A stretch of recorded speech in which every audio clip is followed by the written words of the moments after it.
It's Wednesday, May 6th. It's not as simple as saying we're just going to ban social media for youth under 16. There's a more nuanced conversation. The government of Saskatchewan mailing out a questionnaire to every household in the province to see what residents think about banning social media.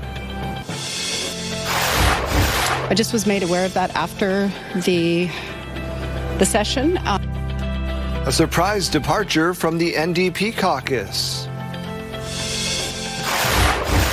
No, I saw smoke on the road on the way and obviously started looking. I hope everyone's okay. I didn't think anyone would be walking away from that kind of crash. Police were on scene of a serious collision on Idlewild Drive in Saskatoon. Stay with us, Saskatchewan. Your morning starts right now.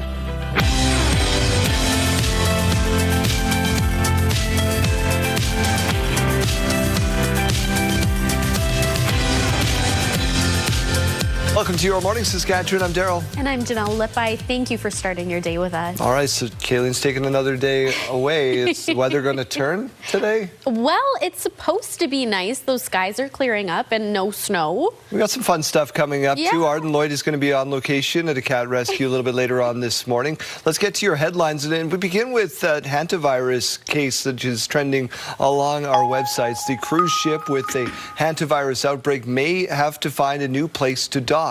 The plan was for the ship to set sail to Spain's Canary Islands from Cape Verde. But this morning, the Canary Islands leader has rejected the plan, demanding a meeting with Spain's Prime Minister. The WHO now says there are at least 8 cases on board, 3 of them confirmed by lab testing. The transfer of 3 infected passengers is also expected to happen this morning. Health officials say the Canary Islands is the closest port that can take in other passengers. Reports say this morning South Africa has identified an Andes strain of the hantavirus in 2 people who came off the cruise ship. The strain is known to cause human-to-human transmission. 3 passengers have died from the virus. There are still about 150 people on board the ship, including 4 Canadians. Saskatoon Centre MLA Betty Nippy Albright says she'll be sitting as an independent going forward. In an update posted online yesterday, Nippy Albright said the decision comes after a long reflection about how she can serve the community best. She added, over time, she's felt less supported and respected and can no longer support Carla Beck's leadership in good conscience. Nippy Albright had been an MDP MLA since 2020, serving in various critical roles since she was elected. She is the only Indigenous woman in the legislative building. I just was made aware of that after the session. I haven't had the opportunity to speak to Betty yet. I'll have that conversation with her tonight and be more prepared to answer questions on that tomorrow. Obviously caught the leader off guard. We'll have more reaction to this development in the days ahead, probably later today. The government of Saskatchewan will mail out a questionnaire to every household in the province to see what you think about banning social media for young children. Premier Scott Moe says the province's opinion on the topic should be shaped by the results of the survey. The mailed-out questionnaire asks residents if they would support social media limits for children and at what age, along with what social media platforms should be exempt. And I think at this point, what we're really asking for is for families and parents to return the survey so that we can compile that data and properly represent them. Because it's not as simple as saying we're just going to ban social media for youth under 16. There's a more nuanced conversation. Minister Laurie Carr will be on the show at 6:40 this morning to talk more about this. We'll get more details then. The government of Saskatchewan and the Pharmacy Association of Saskatchewan have developed a 3-year agreement to expand the scope of practice for local pharmacists. Coming into effect on May 1st, the agreement includes further expansion of strep throat and ear infection services, enabling broader availability and timely access to care in the community, and provides more commitments to support minor ailment prescribing by pharmacists and chronic disease management services by pharmacy professionals. Particularly, again, in small-town rural Saskatchewan, where the pharmacist is the only frontline healthcare provider, these services I'm talking about provide quality care. where we can be diagnosing and providing support for patients where they wouldn't otherwise have that. The province says the expansion of pharmacists' scope of practice optimizes their skills, builds capacity within the healthcare system, and brings care closer to home, ensuring patients receive the right care in the right place at the right time. Police were on scene of a serious collision on Idlewild Drive in Saskatoon Tuesday. Cormorant Park police say that they were responding to a driving complaint on southbound Highway 11, and the suspect vehicle fled from police. The suspect vehicle crossed over the median into northbound traffic, oncoming, of course. The suspect's vehicle hit a northbound car, which caught fire. The driver of the northbound vehicle, a van, was taken to hospital in critical condition. A Cormorant Park police officer was also taken to hospital. The Saskatchewan Serious Incident Response Team has taken over the investigation. Numerous comments and photos have been posted on social media from those who witnessed it. No, I saw smoke on the road on the way and obviously started looking. I hope everyone's okay. Like, it looked, I didn't think anyone would be walking away from that kind of crash. In an update Tuesday afternoon, Saskatoon police say the vehicle, a Dodge Durango, had been reported stolen from Prince Albert. The driver of the van was an 82-year-old man. Police say 3 people are in custody and charges are now pending. The Regina Exhibition Association's sale to Brant is just 1 vote away from being finalized by City Council.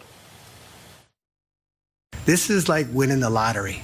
So if you won the lottery, would you say, hang on, don't give me that money. I want to check it out first to see whether or not it's any good. I don't know if I want to take it. You're winning the lottery here today, okay? Commercially viable. Sean Semple making his first pitch to councillors last week at Executive, where committee passed a recommendation to approve the deal.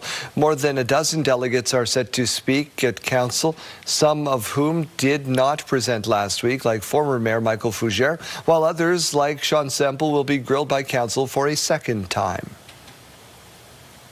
There's risk in any deal, but at the end of the day, when I weighed the pros and cons of what's in front of us, you know, there is a high risk of us not being able to keep those facilities running.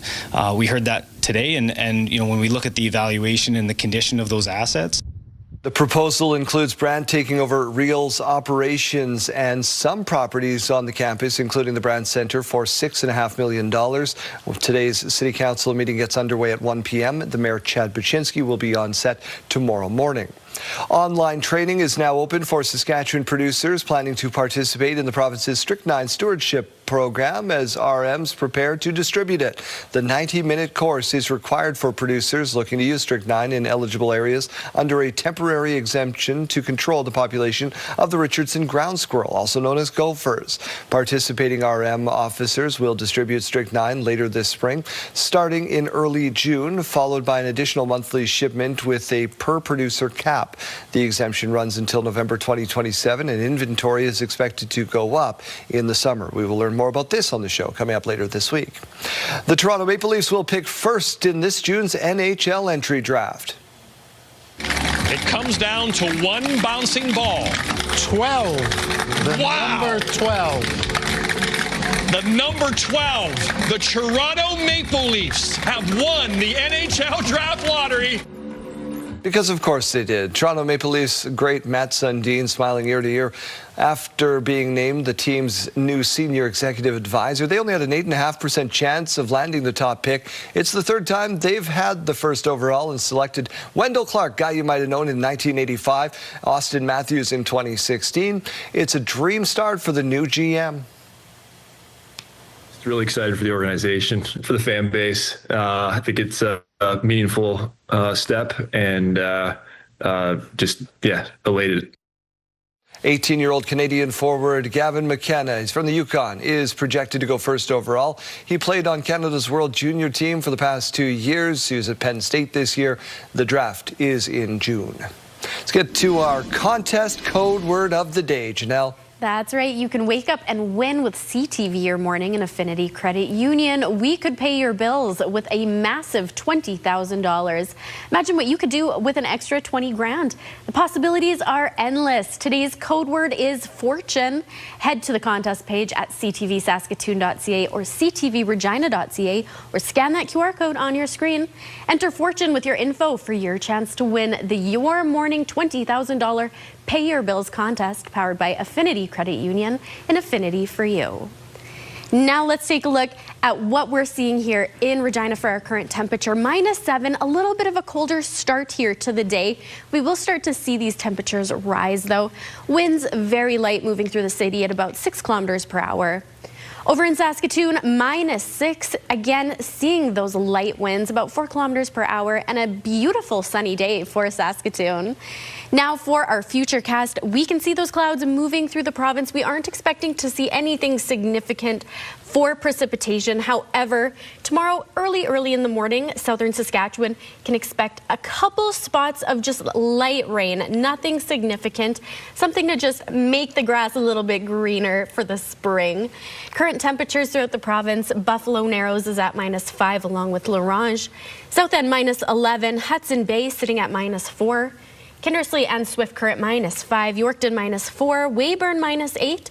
We've got the Battlefords -6. Now for our highs here today, the Battleford's seeing 13 degrees along with Swift Current, Yorkton at 9 degrees, Weyburn and Estevan 12, and Prince Albert 11. For a 7-day forecast here in Regina today, seeing that sunshine and 11 degrees for the high. Tomorrow things warming up even more. We'll be seeing about 14 degrees and 0 as the low. On Friday, a beautiful 19 degrees. We are expecting to see a nice weekend ahead of us as well. Lots of sunshine. Saturday, 13 degrees, and on Sunday, 18. Now, Monday and Tuesday is when Regina and surrounding areas could expect to see some of that rain coming through. Again, just light showers, but those temperatures are staying very warm. 19 on Monday and 19 on Tuesday as well. For Saskatoon, 12 degrees today for that high. Tomorrow, seeing a couple clouds gathering in, but still 18 degrees. 2 degrees Thursday night for the low. On Friday, starting to see some of those showers and 17 degrees. Now Saturday and Sunday, of course, that beautiful weekend we're looking forward to. 14 on Saturday, 18 on Sunday, and Monday, seeing a little bit more rain coming through. Light showers, nothing of significance, and 18 degrees as the high.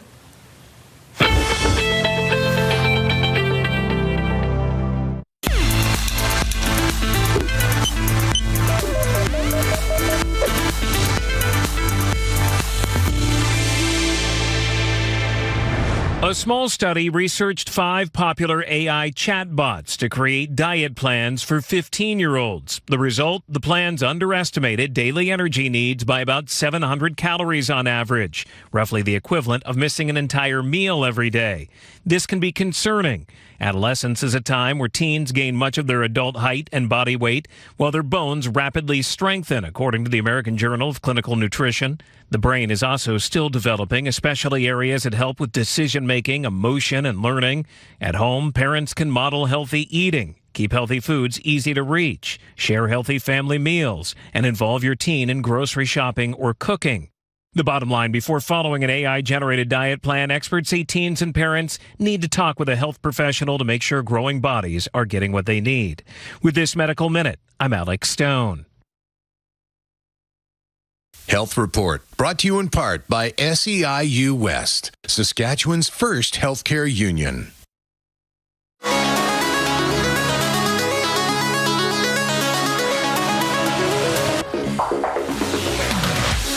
In case you missed it, an Australian family has grown from 3 to 7 in a matter of minutes. Uh-oh. That would be because of the arrival of their quadruplets. Oh. Mom Belinda has given birth to Amber, Eamon, Amy, and Amanda this week. Lots of So they had a discussion, right? They were like, we got to name them all. A names, Yeah. of course. They joined their 2-year-old brother, Carl. What? Yeah. They'd been using IVF after having troubles conceiving, and once Belinda was pregnant, they believed they were having triplets until a scan at 23 weeks. Then they started to prepare to welcome 4 littles of joy. So 5 kids under 2? This woman is a saint. Yeah. What is happening? I don't know. Oh. I don't know. When we were going to have Mateo, we were like, maybe we do twins, one and done. It'd be like a couple of years of just absolute chaos. Yeah. And then my cousin had some, and we're like, nope, we're good. Imagine 4. One at a time. Let's do one. Whew. 4. Oh, question of the daytime.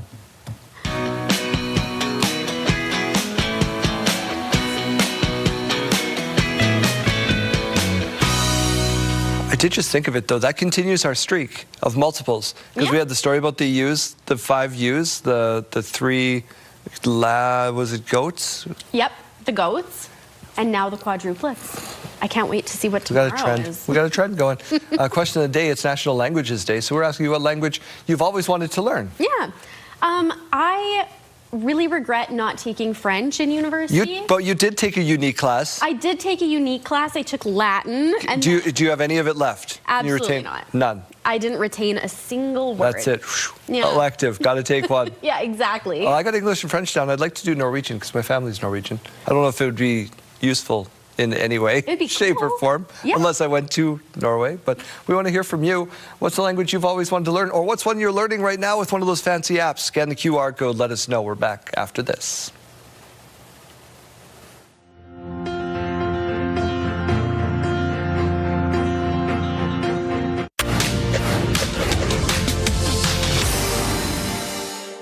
World oil prices are plunging. Stock markets are rallying on fresh hopes for an end to the Iran war. Washington believes it is close to reaching an agreement with Iran to reopen the key Strait of Hormuz and end the conflict, according to the U.S. news outlet Axios, which was citing 2 U.S. officials. Weak EV demand in the U.S. has Honda shelving plans to build an EV factory in Alliston, Ontario, and it will focus on hybrid car models and make it the core of its North American strategy. Honda originally planned to invest $15 billion in the Canadian EV factory and battery plant. Now, last May, it decided to delay the project by 2 years. Given that market conditions are unlikely to improve in the short term, Honda has now decided to suspend the project indefinitely. Wealthsimple and Visa have launched a pilot project to use stablecoins to settle payments in Canada as Ottawa moves towards its own regulatory regime for the digital currency. It could allow for near instant round-the-clock and lower-fee transfers. Unlike more volatile digital tokens, stablecoin is intended to maintain a stable value by pegging it to a fiat currency, such as the U.S. dollar. Those are your morning business headlines. For BNN Bloomberg, I'm Roger Peterson. Mike Ciota is getting immersed in the science of canola this morning. Mike, good morning.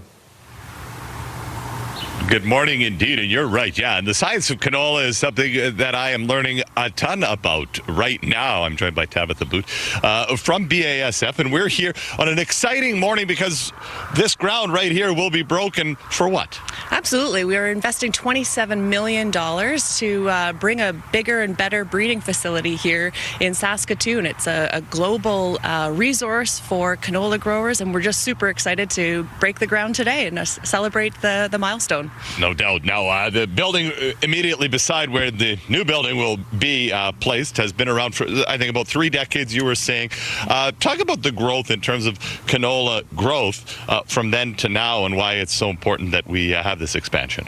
So this facility was opened in the late 90s, and in those when it opened, 12.5 million acres were planted canola each year.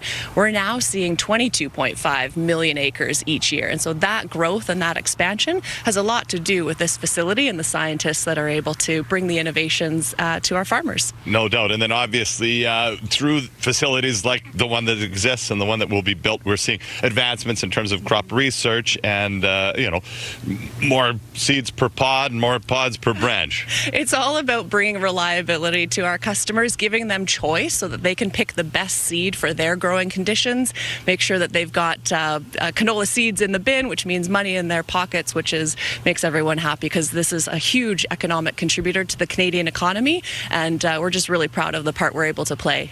Yeah, no doubt about that. And then let's talk a little bit about just in general terms, the branding, because I've heard the word Invigor. I know BASF, but I didn't know that it was one and the same, nor did I know that, if I drive by 5 fields, like 3 of them are growing that? Absolutely. So this is essentially the home of Invigor hybrid canola, BASF product. There's tons of varieties that farmers can choose from, actually 11 this year, and they're all born here. And as you say, as you're driving through the beautiful yellow canola fields, 3 out of 5 are Invigor canola.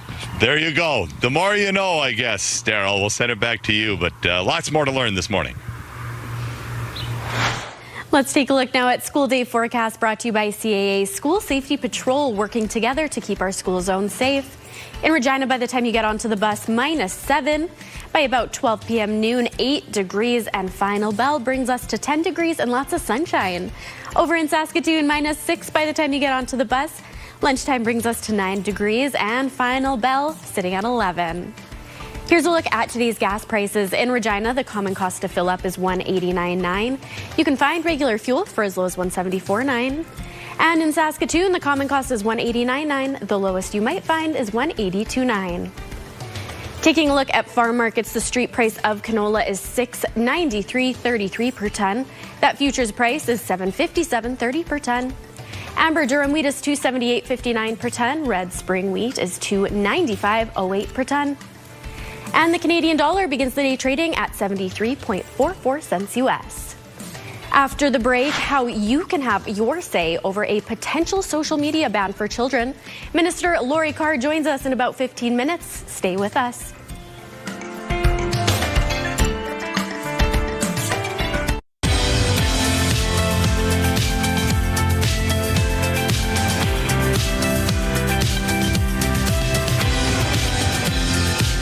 Sayani, good morning. It is 6:30. We begin with a planned $15 billion Honda electric vehicle plant in Ontario, now reportedly not happening.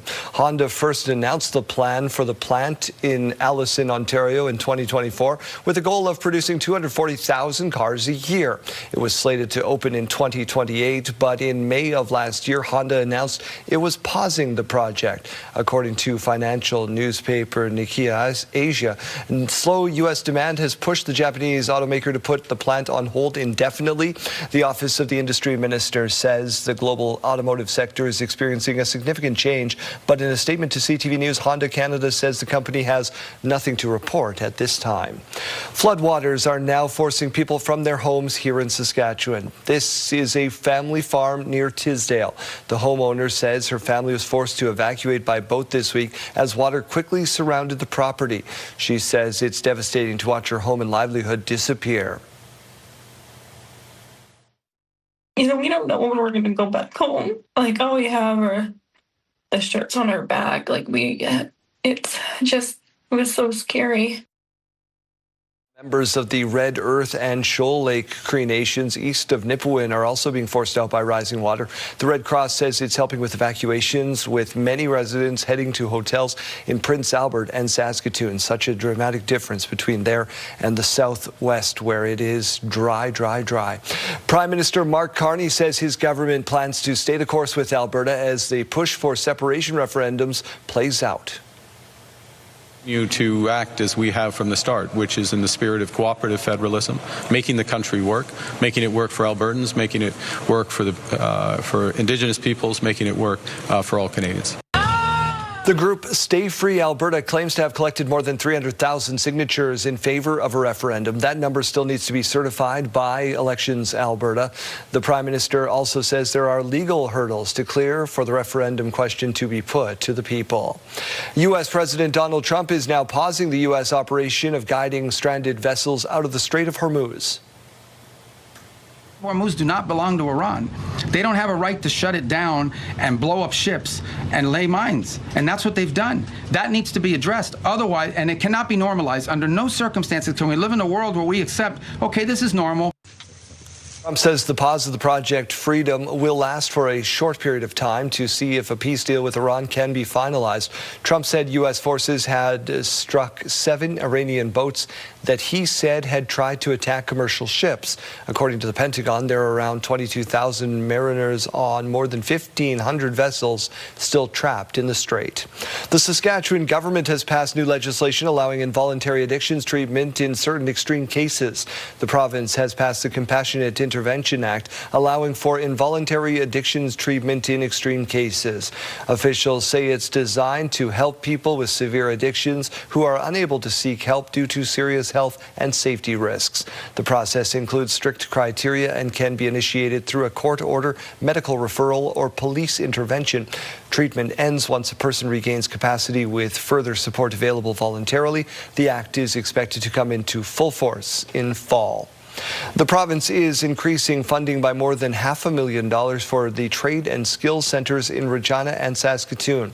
Both locations will fund 3 in-demand additional programs, which are to be determined. Both centres offer short-term trade skills training with programs that are meant to lead to entry-level jobs.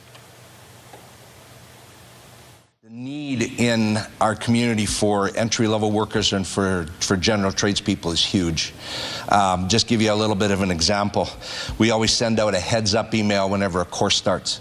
Carpentry classes in here, concrete classes in here, power line technician. And in a lot of situations, especially in the carpentry one, I received more responses back from employers in the first week than we have students enrolled in the program. Regina's location enrolled 174 students in 2024-25, while Saskatoon had 138. Businesses along First Avenue in Saskatoon are breathing a sigh of relief after City Council decided to pause dedicated bus lanes running through downtown. Last week, City Council voted against dedicated bus lanes, reducing traffic to 1 lane in each direction from 20th Street to 25th Street along First Avenue.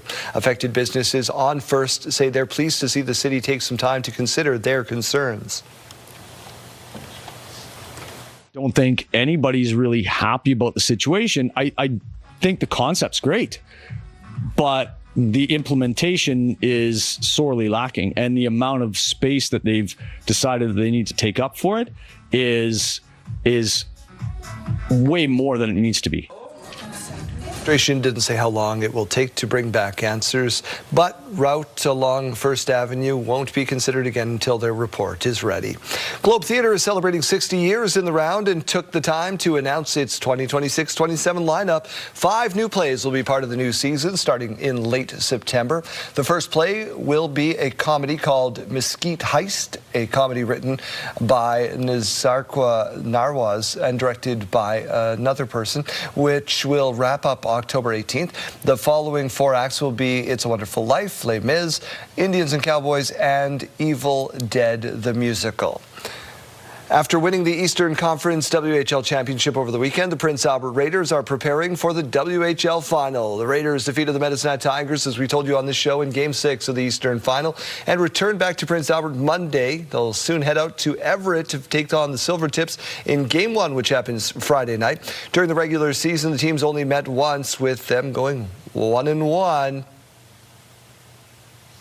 Only see each other once a year. Again, you put stock in the video and stock of previous games that were played, and we did see them once at the start of the season. So looking at that tape, but again, these are 2 teams that have changed from that date that we did play. All right, it all gets underway, and we will have the Raiders head coach Ryan McDonald on this show at 8:15 on Friday morning. Let's get over to the Weather Center. No keywords this time, just great temperatures. That's right. We are seeing some very nice temperatures coming our way. As of right now, though, a little bit of a cooler start to the day. -7 here in Regina, seeing those wind speeds fairly calm at about 6 kilometers per hour, and we are expecting to see a fairly sunny day. In -6 over in Saskatoon, 4 kilometer per hour winds. Plenty of sunshine over Saskatoon and surrounding areas. A beautiful day to look forward to. Let's take a look now at these wind speeds. We aren't seeing much for significant wind gusts moving through the province. Anywhere really from up to 30 kilometer per hour winds. So that is something to keep in mind. Southern Saskatchewan could be seeing those higher wind speeds. However, a good portion of the province here today is expecting quite calm winds out there. For current temperatures, Buffalo Narrows and La Ronge -5. South End -11. We've got Melfort at -3. Hudson Bay -4. Kindersley and Swift Current -5. Yorkton -4. Weyburn -8. East End -5. Now for our highs here today, we do have a beautiful day to look forward to. The Battleford seeing 13, Prince Albert 11, Yorkton at 9, Estevan and Weyburn 12 degrees, Swift Current at 13. Now for our 5-day forecast, as you can see here, those temperatures are steadily climbing. Today in Regina, 11 degrees as our highs, plenty of sunshine. Tomorrow up a little bit higher to 14. Friday sitting at about 19 degrees for the high, and over the weekend, beautiful temperatures as well. Saturday at 13 and Sunday 18. For Saskatoon now, 12 degrees is that high for today. Tomorrow, 18 degrees, but starting to see some of those clouds rolling in, and that leads us into Friday where some precipitation is expected. So that rain, just some light showers expected in the afternoon for Saskatoon and those surrounding areas. Over the weekend, now 14 on Saturday, Sunday 18 with a low of 7 and lots of sunshine.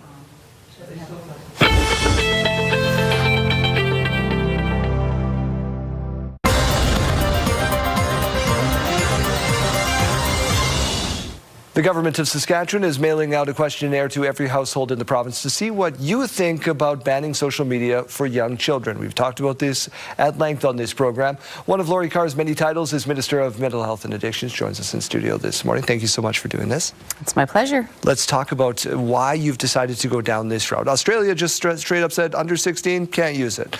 That approach probably doesn't apply everywhere. Yeah, no, we decided that it was really important to get the views of Saskatchewan family and residents to see exactly where they sit on putting limits on social media for youth. What kind of feedback are you looking for? What we really want to know, is it something you agree with, yes or no? And maybe it's not that clear cut. Maybe they think 16 isn't the right age. Maybe they think it's 12. Maybe they think it's 18. So we really just want to hear what Saskatchewan residents have to say about social media limits for youth. What does a ban maybe look like in this province? Well, we would have to consult with the federal government because this really is a national conversation that takes place, and anything that's implemented would be best implemented by them nationwide, which they're talking about doing already. So we would look at giving what we hear from Saskatchewan residents, taking that data and sending it to them and saying this is what Saskatchewan residents like, this is what they feel, and this is how they would like to see it roll out. What kind of feedback have you gotten already? I mean, personally, I myself have 5 grandchildren, and I see the true benefits of them not having devices or being on social media. Really, truly, being a kid and getting out there and playing.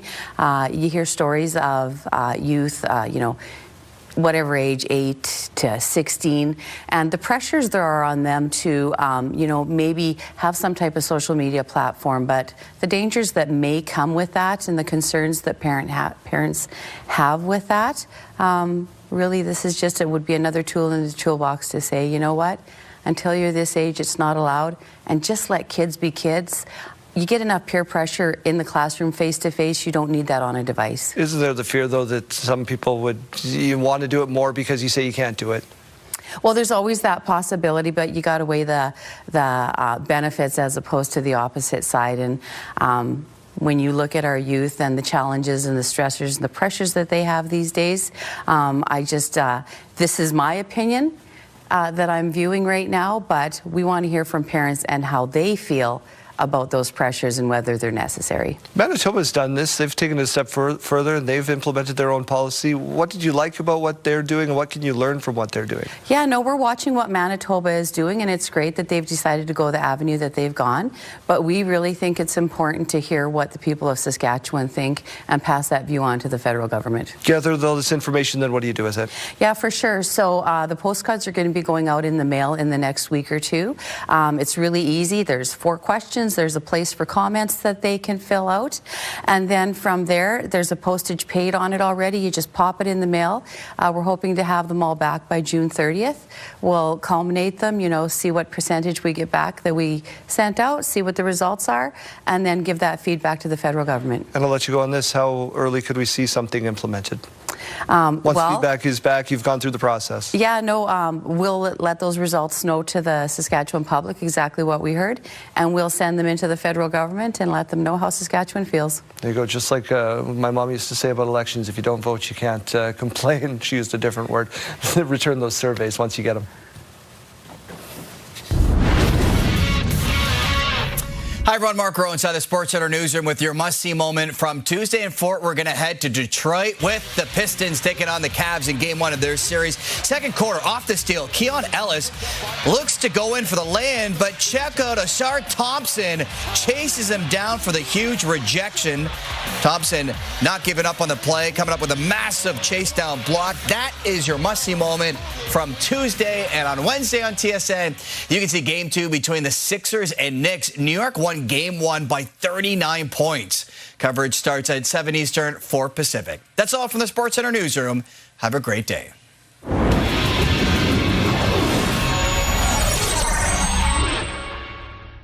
Let's go out live to Arden Lloyd this morning. Arden, good morning. We are here at the South Shore Cat Rescue. I've got Brenda and Edwina. And Edwina, maybe tell us a little bit about just what this organization is and does. Good morning. We were established in 2023, and we are called the South Shore Cat Rescue.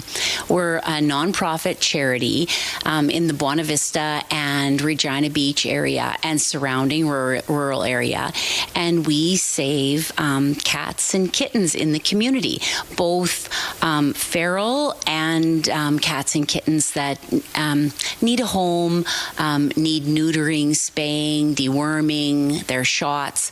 So we are trying to control the population of cats in the area. And lots of that healthcare work for the animals. It takes funding. What has gone into the steps here, especially this spring as the season starts to ramp up, Brenda? Well, we've kind of have several fundraisers that we do each year. So typically most of our fundraising ramps up spring, summer, fall. So we're doing different types of raffles. We've got an online raffle. We've got kind of a booze basket summer fun raffle going on. We do hot dog sales. We rely a lot on Sarcan. So anybody that's interested in that, we can say how you can donate towards that or contribute to. And we do typically one big spring event each year, a burger night here out at the lake. And Brenda, where can people go to find information about upcoming events and just general on the organization? So we are on Facebook, South Shore Cat Rescue. We also are on Instagram, and our website is southshorecatrescue.com. So great work for the community out here at Buena Vista to keep the animals safe and healthy. We'll be back for later.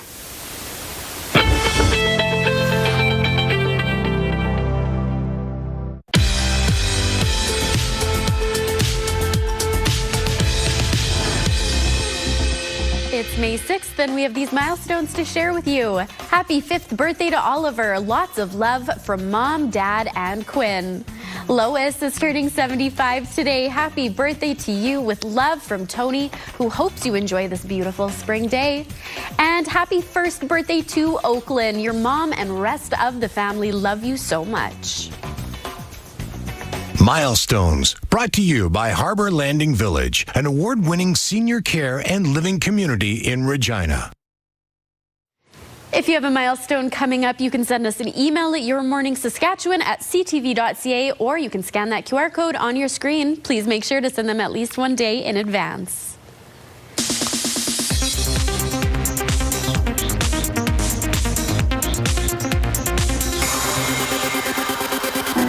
Let me teach you this. This is how you open an oyster. I ate these in France when I was a kid. I said they taste like the future. Dominic Sessa plays a 19-year-old Anthony Bourdain, making his way through the unexpected summer that would change his life in Tony. Emilia Jones and Antonio Banderas also star. This is the first trailer for the drama, which is due in theaters this August. Tell me, what's a self-respecting girl to do? Shopping for more Casey Musgraves music? Fans who purchase the digital version of her new album Middle of Nowhere on her official website or iTunes will get 2 bonus songs, All My Exes, Casey's version, and Caballero. Musgraves' tour in support of the album launches August 21st. This is our last chance. The only thing we have left is hope. The series finale of The Boys is headed to theaters. Fans can reserve seats for the May 19th screenings by buying concession vouchers good that day. It'll screen in 4DX theaters, which use motion-enabled chairs and environmental effects. Amazon says fans will feel every deafening blast and shocking twist. Bracing for impact in Hollywood, I'm David Daniel. What's happening on the radio today, Chase? Well, if you missed it yesterday, that concert announcement, Dean Brody and the Reclaws Hometown Heroes Tour are going to be coming through Moose Jaw in November, and the tickets will be going on sale Friday, 10 a.m. We'll give you a chance to beat the box office coming up this afternoon with Brandon. Name That Sound next hour, too. We're up to $700 there. You can see the previous guesses at purecountry927.ca, and we're also talking about when you had to face your fears. This past weekend, we had our Glow Pitch tournament, and unfortunately for me, I had to go up on a scissor lift to help create the diamonds inside that curling rink of putting up a snow fence in between. Oh. We were like right at the roof. It was the most terrifying thing I've ever had to experience in my life. Did not pull it off well. I dropped the fence at one point. That rolled down. I'm still shaking. Shout out to those that go up on those each and every day. I don't know how you do it. You just keep your feet on the ground, keep reaching for the stars there, Chase. Feet on the ground, that is the key. I don't even think I'm going to even reach up. That's too high. Just staying down.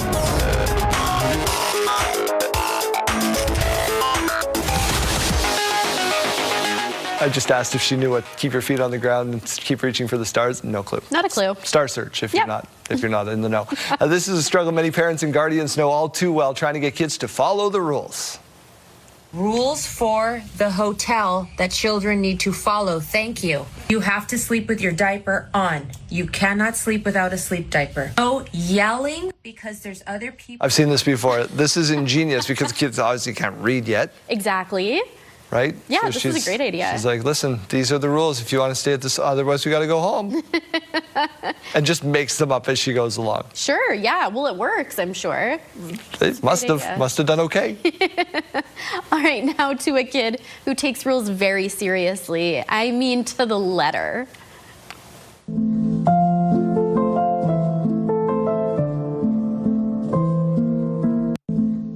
So mom says no shoes in the house, and the 3-year-old follows that rule, leaving her doll's pink shoes right next to all the other outdoor shoes. Right. This shows we take rules very seriously around here, and that kid will most likely always be out of trouble. Sure, that's, yeah. Mom is very type A. Quick time out. Do we have time for one more? We have time for one more. All right, finally, most of us are familiar with traveling to tourist destinations and booking an all-inclusive experience.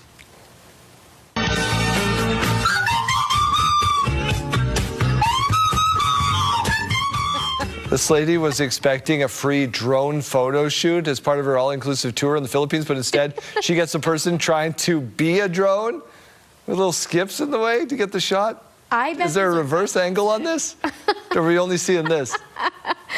Wow. Anything with this audio, too, that pops up on my TikTok, I think is hilarious. Can you imagine going home and be like, how was your day at work today, honey? Well, today I had to pretend to be a drone and take pictures. Yeah, I also hope that he's did the old man thing and he's actually recording his own face. As he's running. As opposed to this lady. We're back right after this.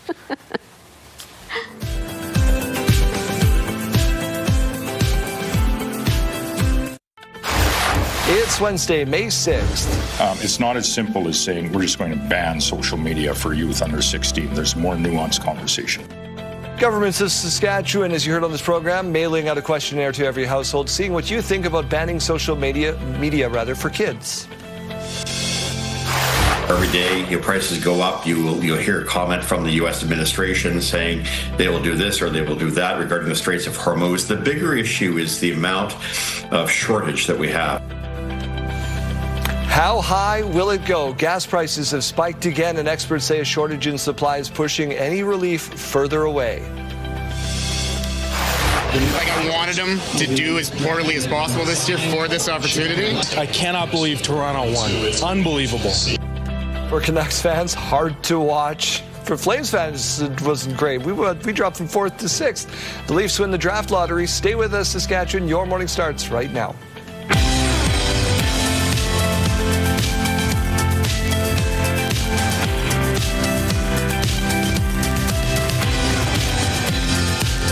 Morning Saskatchewan. I'm Daryl. And I'm Janelle. Thank you for being back with us. Just had a great conversation with Minister Laurie Carr about banning social media for kids under 16. They're going to send out a survey to you. You got to fill that out. It's postage paid and send it back. If you missed that conversation, it is available on our website right away.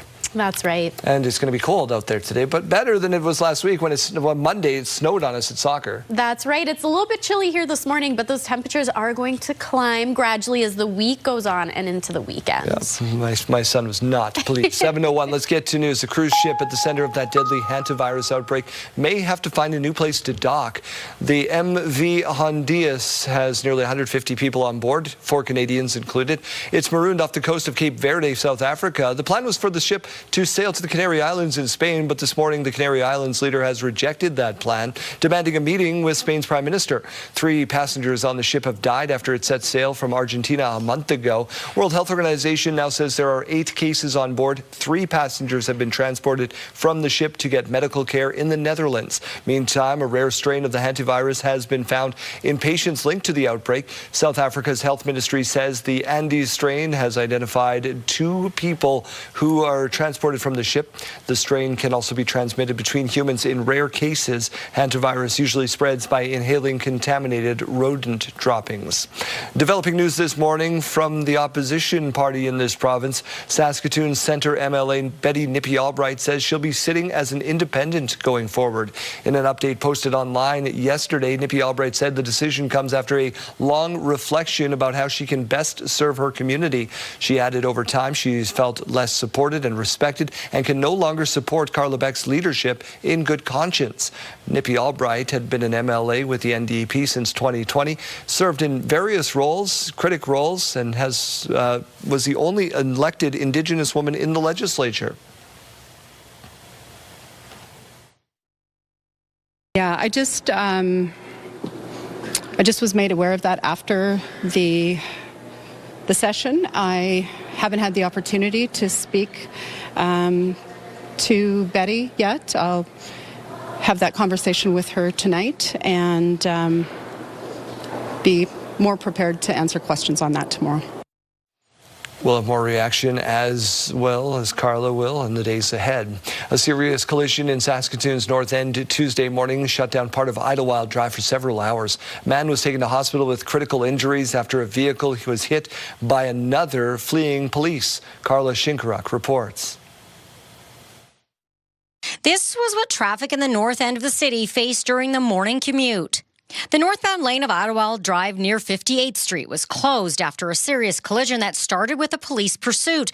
Corbin Park Police said an officer attempted to stop a vehicle for a driving complaint on Highway 11. The driver fled, driving erratically southbound before crossing the median into oncoming northbound traffic. The vehicle had been reported stolen from Prince Albert. Police say the suspect vehicle, a black Durango SUV, collided with a northbound vehicle, this cargo van, which then caught fire. The driver of the van, an 82-year-old male, suffered serious injuries and was taken to hospital in critical condition.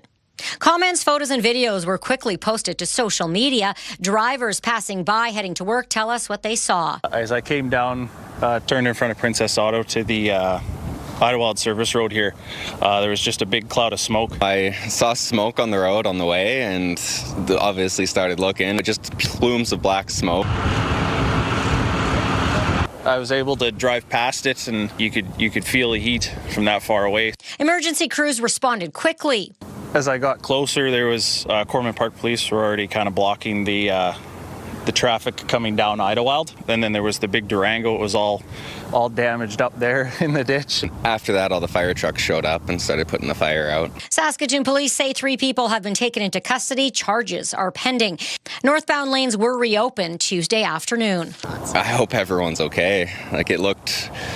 I didn't think anyone would be walking away from that kind of crash. The Serious Incident Response Team is looking for anyone that witnessed this collision to contact them to help with the investigation.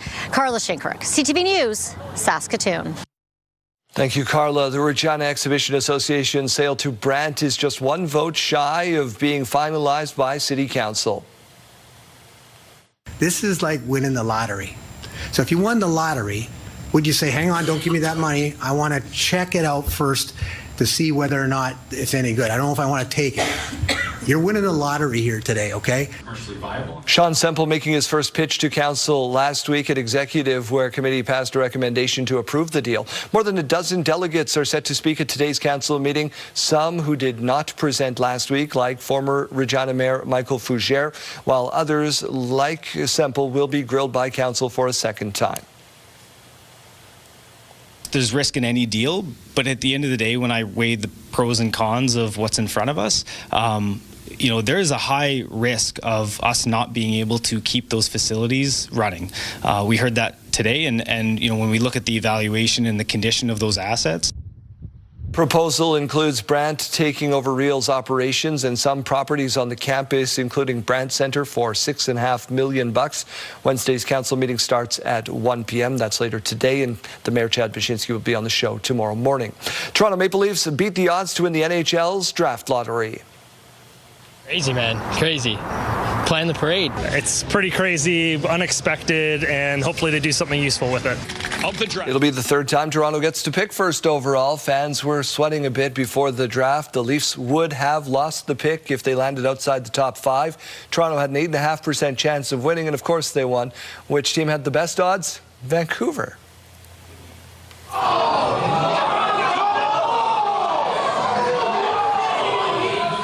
Canucks will have to settle for the third overall pick in the draft. This was the lowest they could have fallen. San Jose will pick second. The NHL draft lottery is June 26th this year in Buffalo, Fluffalo, New York. Let's get over to the Weather Center and talk about our today's code word.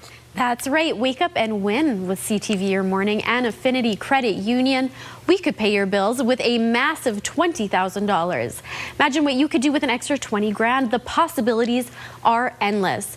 Today's code word is fortune. You can head to the contest page at ctvsaskatoon.ca or ctvregina.ca, or you can scan that QR code on your screen. Enter fortune with your info for your chance to win the Your Morning $20,000 Pay Your Bills contest, powered by Affinity Credit Union, an affinity for you. Now let's take a look at our current temperature here in Regina, sitting at about -2, so we're slowly starting to see things warm up just a little bit. Again, those wind speeds are quite light at about 4 kilometers per hour.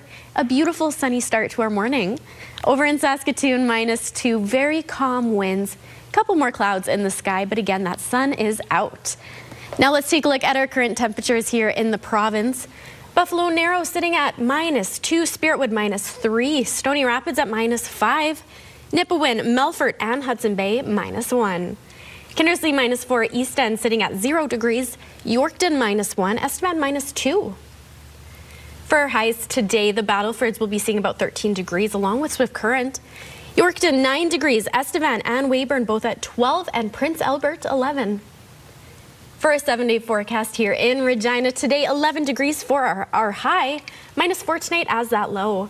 Now tomorrow, starting to see a little bit more cloud cover in the sky and 14 degrees, but again, we are seeing that temperature climb. Friday, we're wrapping things up with 19 degrees and a beautiful weekend ahead of us. Saturday sitting at about 13 degrees, Sunday 18. Into next week is when we'll start to see a little bit of rain coming our way. Again, though, beautiful temperatures. Over in Saskatoon now, 12 degrees today as that high. Tomorrow, starting to see some clouds rolling in, still 18 degrees. Friday, some rain, a little bit of precipitation, some light showers in the afternoon. Over the weekend, 14 on Saturday, 18 on Sunday, and again, seeing that precipitation return on Monday. Still seeing about 18 degrees. We aren't expecting a huge rainfall, but just a light shower over Saskatoon and surrounding areas. Tuesday sitting at about 19 degrees for the high and plenty of sunshine.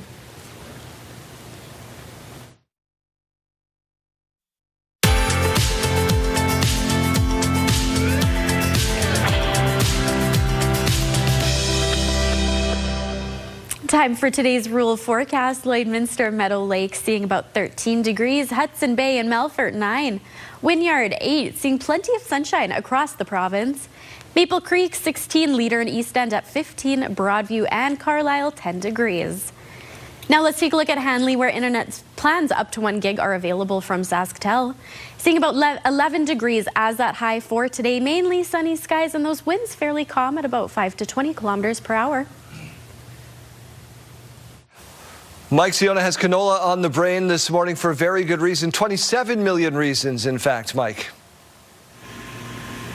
Yes, no doubt about it. A new $27 million investment into the Canola Breeding Center of Innovation here just outside of the city limits in Saskatoon. And I'm joined by Brent Collins to talk all about it. And those are big numbers, $27 million expansion. But this all boils down to what it does for Canadian farmers. Tell us about it. Yeah, thanks, Mike. Yeah, it's a really exciting time for us. In Vigor, we're about to celebrate our 30th anniversary of Vigor here in Canada, and it's a brand that's grown from nothing to now over 3 out of every 5 fields in Western Canada canola fields show in Vigor, and it's an incredible innovation and a wonderful story, and it's really allowed farmers to develop a trust in a canola hybrid that they know will perform year in and year out.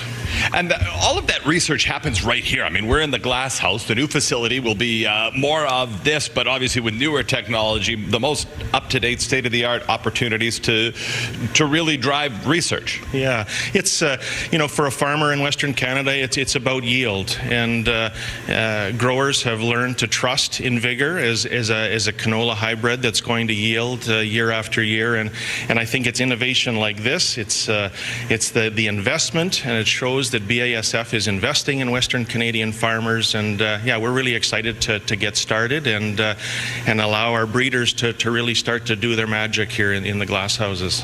Obviously looking for that next big innovative step through the research component here in this glass house and the new expansion. When do we expect that to be up online, and how long does it take after that? Yeah, we're going to have the shovels out today, and we're anticipating to be up and running here in the fall of 2027. So it's incredible how quick the construction will take place and how quick we'll have our breeders in here working and developing new hybrids for farmers. There you go. All right. Well, we're going to keep touring around here, and perhaps we'll go check out some blooming canola in May, only in Saskatchewan, I guess, hey?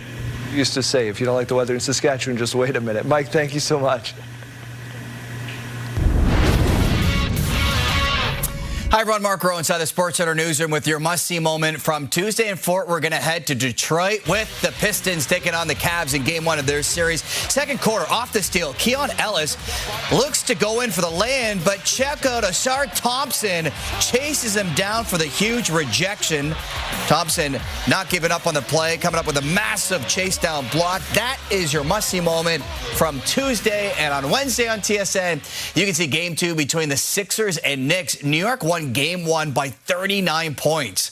Coverage starts at 7 Eastern, 4 Pacific. That's all from the SportsCenter newsroom. Have a great day.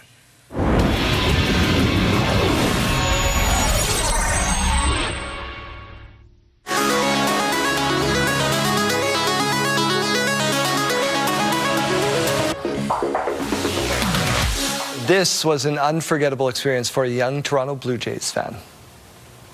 It kind of just went by so fast that, I remember throwing the first pitch, taking a picture, but it went so fast.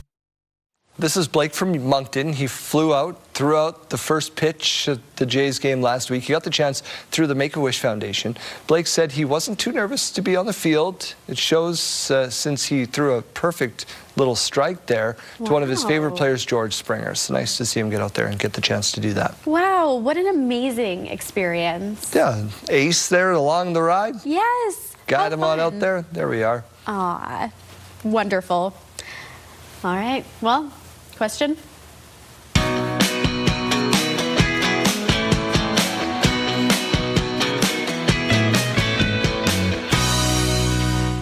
All right, well. Question? Question of the day. It is National Languages Day. That's right. So today we're asking, which language have you always wanted to learn?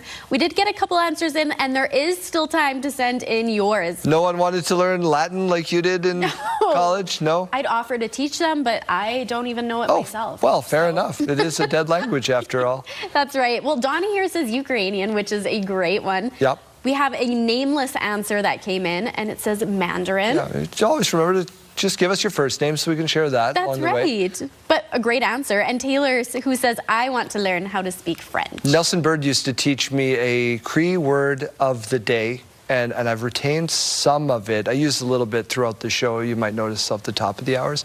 But when he first started trying to teach me these words, he was teaching me, everybody teaches bad words first, right? Yeah, of course. Everybody teaches bad words first. Yep. Nelson used to get me every once in a while on those. You can share your answers throughout the course of the show by scanning a QR code that's popped up on your screen, or you text 10400. Include your name so that we know who you are. We don't need your last name or anything like that. We might even text you back for fun.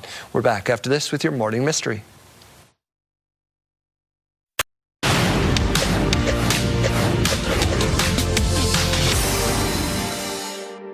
World oil prices are plunging. Stock markets are rallying on fresh hopes for an end to the Iran war.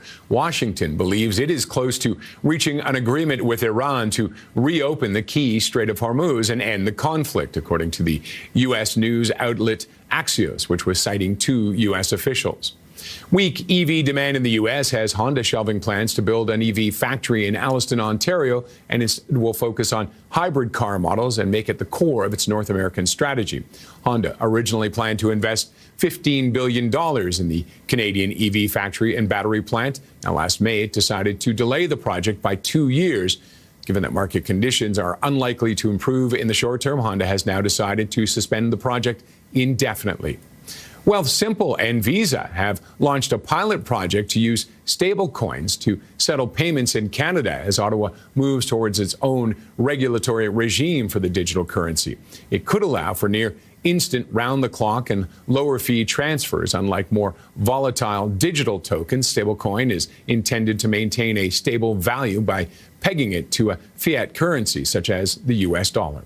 Those are your morning business headlines. For BNN Bloomberg, I'm Roger Peterson.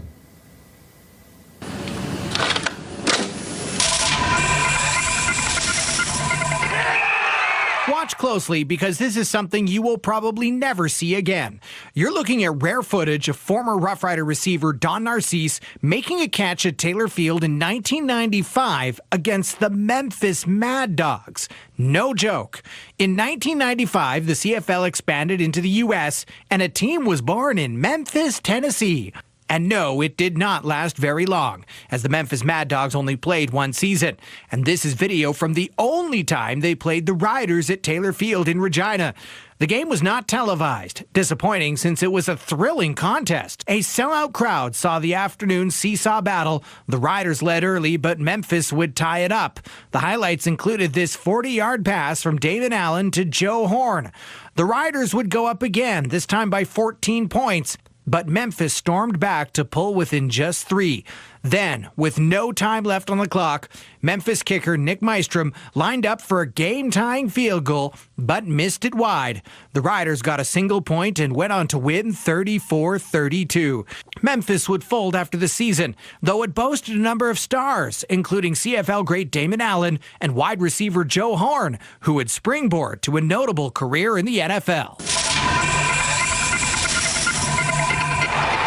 And if you want to check out more classic sports moments from the days of Wilco and wood finish televisions, you can check them out on our website.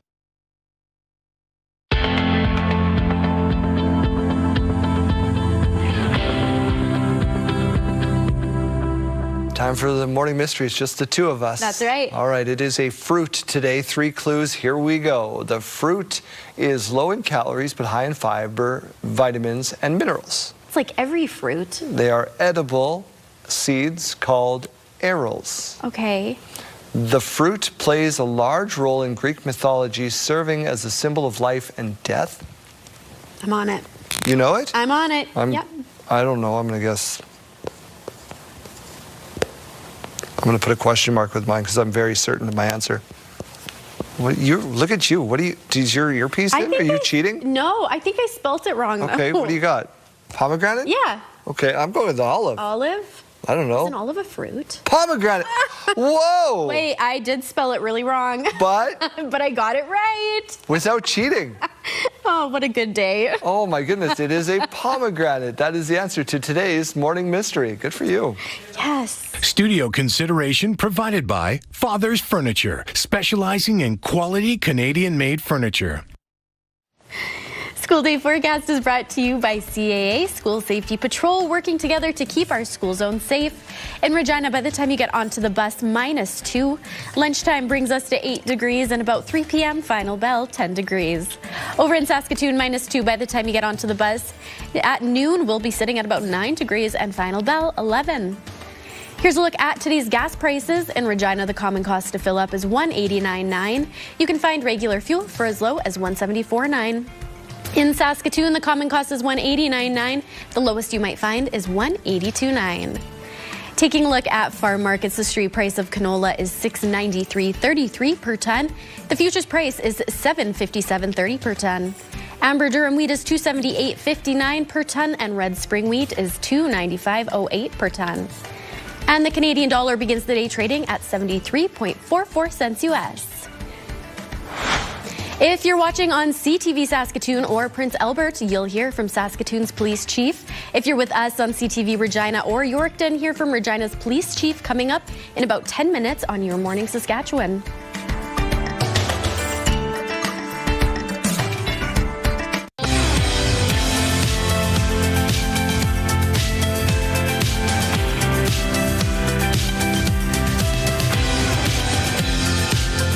7:28 on this beautiful morning. We begin with Honda reportedly suspending plans to build an electric vehicle plant in Canada. Nikkei Asia, a financial newspaper, says a slow U.S. demand pushed the Japanese automaker to put the plant on hold indefinitely. That plant, which Honda had expected to invest a total of $15 billion into, was slated to begin operating as early as 2028. Now, in a statement to CTV News, Honda Canada said the company has nothing to report at this time. While Industry Minister Melanie Jolie's office says, quote, American tariffs and changes to U.S. domestic policies are creating real pressures for automakers, prompting some to delay or scale back investments in electric vehicle and battery projects. Dozens of Saskatchewan communities are under states of emergency as floodwaters continue to rise, forcing some residents to leave their homes. Alison Bamford takes a look at the race to leave. In Red Earth Cree Nation, for some, the only way to safety is by canoe. There he is. The East Central Community and neighboring Shoal Lake Cree Nation are under evacuation orders as water levels reach record highs on the river.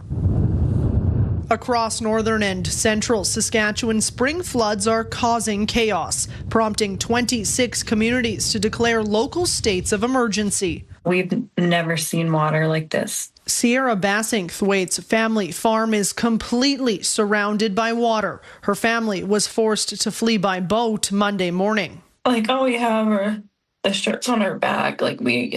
It was so scary. Floods have damaged more than 20 roads in the rural municipality of Fish Creek, including the gravel road behind me that completely caved in.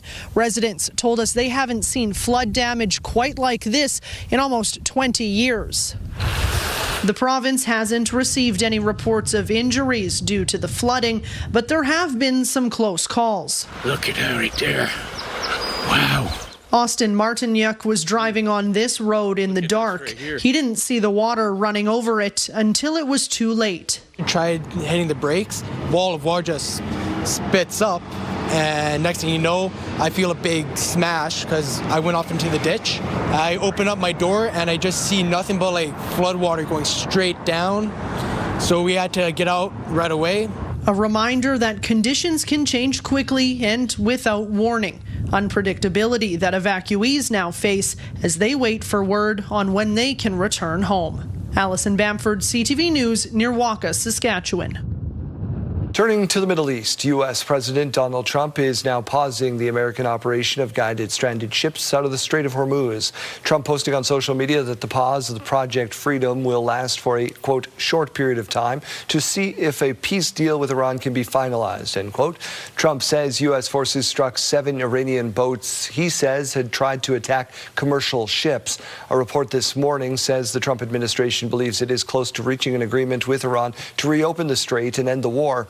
U.S. news outlet Axios says the two sides are close to agreeing on a one-page memorandum of understanding to end the war and set a framework for more detailed nuclear negotiations. Alberta's NDP is claiming 2 UCP members attended a virtual Centurion Project meeting. indeed the same people, and all evidence points to them being the same people, this scandal is far worse than we imagined. The Centurion Project is a separatist group which posted a database of voter information on its website. The voter list was ordered to be taken down because the information is not for the public. The Alberta NDP says the virtual Centurion Project meeting was a training session on how to use the database. The UCP is not denying its members were part of the meeting. The party does say its staff had no reason to believe the data may have been illegally obtained. The provincial government of Saskatchewan has made carbon monoxide detectors mandatory in all multi-family buildings. The legislation follows the death of an 11-year-old boy in Regina in December. Wayne Mantika reports. Quickly to implement carbon monoxide detector requirements in apartment buildings and condo complexes. And will impact buildings old and new, including multi-family condo buildings and apartments. The new regulations will be known as Henry's Law. It follows the carbon monoxide death of 11-year-old Henry Losco in a Regina apartment building in December. His family joined the government and the opposition to witness the proclamation. Henry Losco was an incredible child. So spirited and so loving.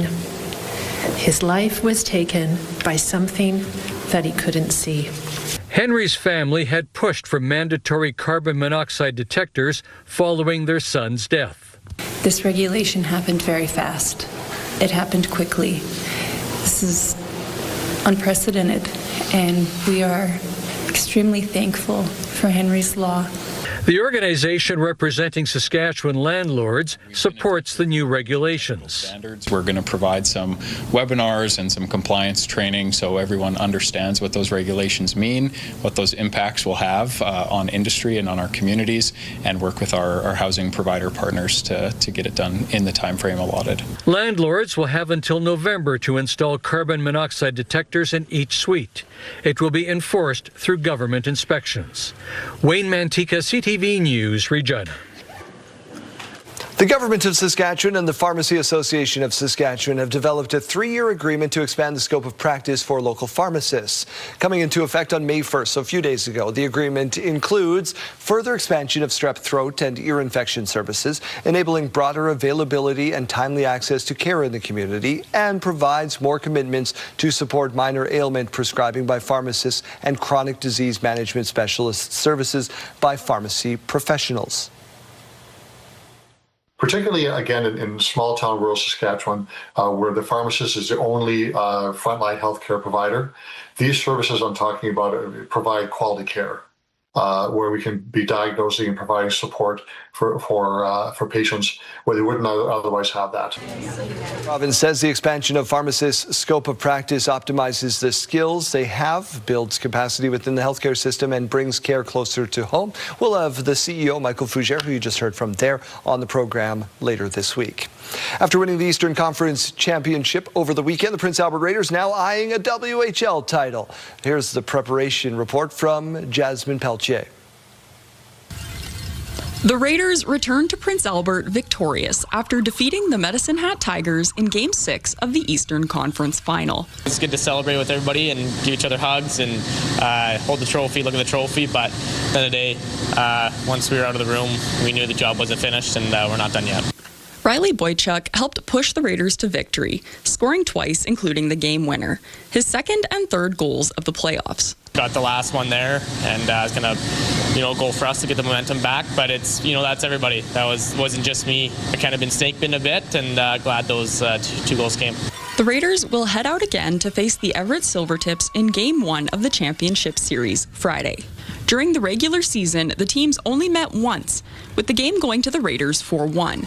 But the Prince Albert team has seen some changes to the lineup since, by trading to get Braden Coots and Brandon Gorzinski. Only see each other once a year. Again, you put stock in the video and stock of previous games that were played, and we did see them once at the start of the season. So looking at that tape, but again, these are two teams that have changed from that date that we did play. The regular season ended with the Raiders trailing the top-ranked Silvertips by 7 points. For the first time in this playoff run, the Raiders will be the underdog, needing to win at least one game on the road for a chance to win the series. The last time the Raiders won the WHL championship was 2019. Jasmine Pelche, CTV News, Prince Albert. All right, let's take a look at our current temperature here in Regina. -2, seeing those wind speeds very calm at about 4 kilometers per hour. A beautiful sunny day here ahead of us. Over to Saskatoon, -2, those calm winds. It's a beautiful way to start off this day. And some cloud cover in the sky. But again, for most of the province here, we will be seeing sunny skies above us. Let's take a look at these wind speeds now. We have had some heavier wind days previously. Today, though, looking quite calm for the most part. Yorkton and Estevan seeing the most wind. It could get up to anywhere between 20 to about 30 kilometers per hour today. So again, something to keep in mind. It will be impacting those temperatures a little bit, but beautiful days ahead of us. For currents here in Saskatchewan, Buffalo Narrows sitting at -2, Stony Rapids -5, Nipawin -1 along with Hudson Bay. Kindersley -4, East End at 0 degrees, Yorkton -1, and Weyburn -4. Here's a look at our highs for today. The Battleford seeing 13 degrees along with Swift Current. Moose Jaw 12, Prince Albert 11, Yorkton at 9 degrees, Weyburn also at 12 along with Estevan. Most of Saskatchewan will be seeing that sunshine here today. It will continue on throughout the rest of the week, as you can see here on our 5-day forecast. In Regina today, 11 degrees for our high. Still seeing that sun out tomorrow too, 14 degrees. That temperature is slowly climbing as the week goes on. We are wrapping things up on Friday with a beautiful 19 degrees. Over the weekend, again, seeing those temperatures quite nice. On Saturday, 13. Sunday, sitting about 18 degrees and that low of 7. Over to Saskatoon, 12 degrees today, -1 as the low. Tomorrow all the way up to 18, but starting to see some of those clouds gathering in. Now Friday, some precipitation, especially in the afternoon for Saskatoon and surrounding areas. Still 17 degrees, but that rain is expected to come in. Over the weekend now, Saturday, 14 degrees, 18 on Sunday, and a beautiful sunny weekend.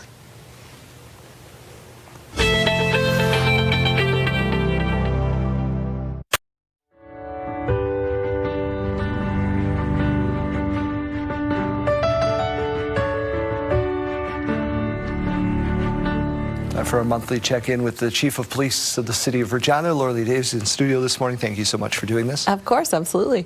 Let's start with some fun news, and that is the announcement that the police games are going to come, the Can-Am Games are coming to the city. Yeah, it's very exciting. So we hosted them back in like 1996 or 98, I think. Just a couple minutes ago. Yeah, exactly. So it's going to be such a great opportunity for first responders and their families. It's opened up a little bit, so police officers, firefighters, EMS, people who work in corrections, volunteer firefighters as well, and their spouses and children over 16 can compete in the games. So we're expecting to have a really good turnout of athletes participating, and there's lots of really fun sports, like they're adding pickleball this time, and unique, I think, to Regina will be flag football. We have a really big flag football contingent here in the city, so it'll be fantastic. A good recruitment tool, and you've talked at length about recruiting, especially female officers. How's that going? Yeah, it's going pretty well, to be honest. We are doing a hiring panel coming up here in the next couple of weeks, and so we're sort of always hiring, but we are pretty close to our numbers in terms of authorized strength, so hopefully with our hires we'll be able to be there. But really we have to think outside the box in terms of advertising this as incredible opportunity, a career opportunity. You know, for me, I've never regretted one single day that I've been a member of the Regina Police Service. And so for us to, especially for the younger generation, to show them what an attractive career it is, how it is an opportunity to give back to the community, to make a difference.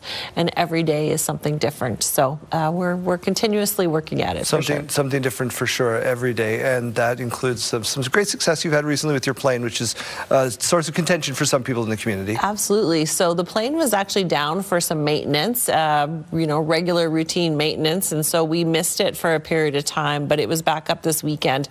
Lots of success in terms of catching offenders in the act, and really for us it's that piece around, if a police car is following somebody with lights on, they have a tendency to maybe drive erratically, the bad guy, and there's potential there for danger. And so if the plane can do that surveillance from a long eye up above and then just direct our ground units to where the person is, I think we had 4 or 5 high-profile arrests over the weekend with the help of the plane and with the aid of the plane. And so it really is a game changer for us in terms of holding people accountable.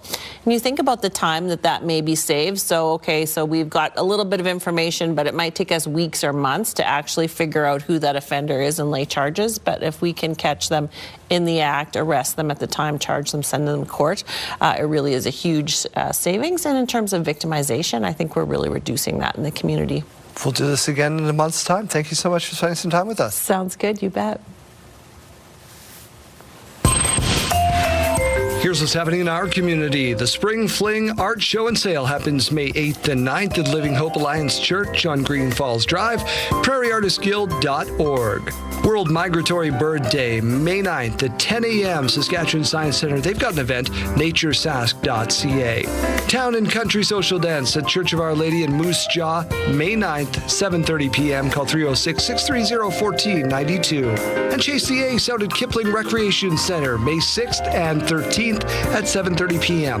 Call 306-495-8238 for more. Submit your event to our community by visiting our website, ctvregina.ca, and click on Community Calendar or scan the QR code on your screen.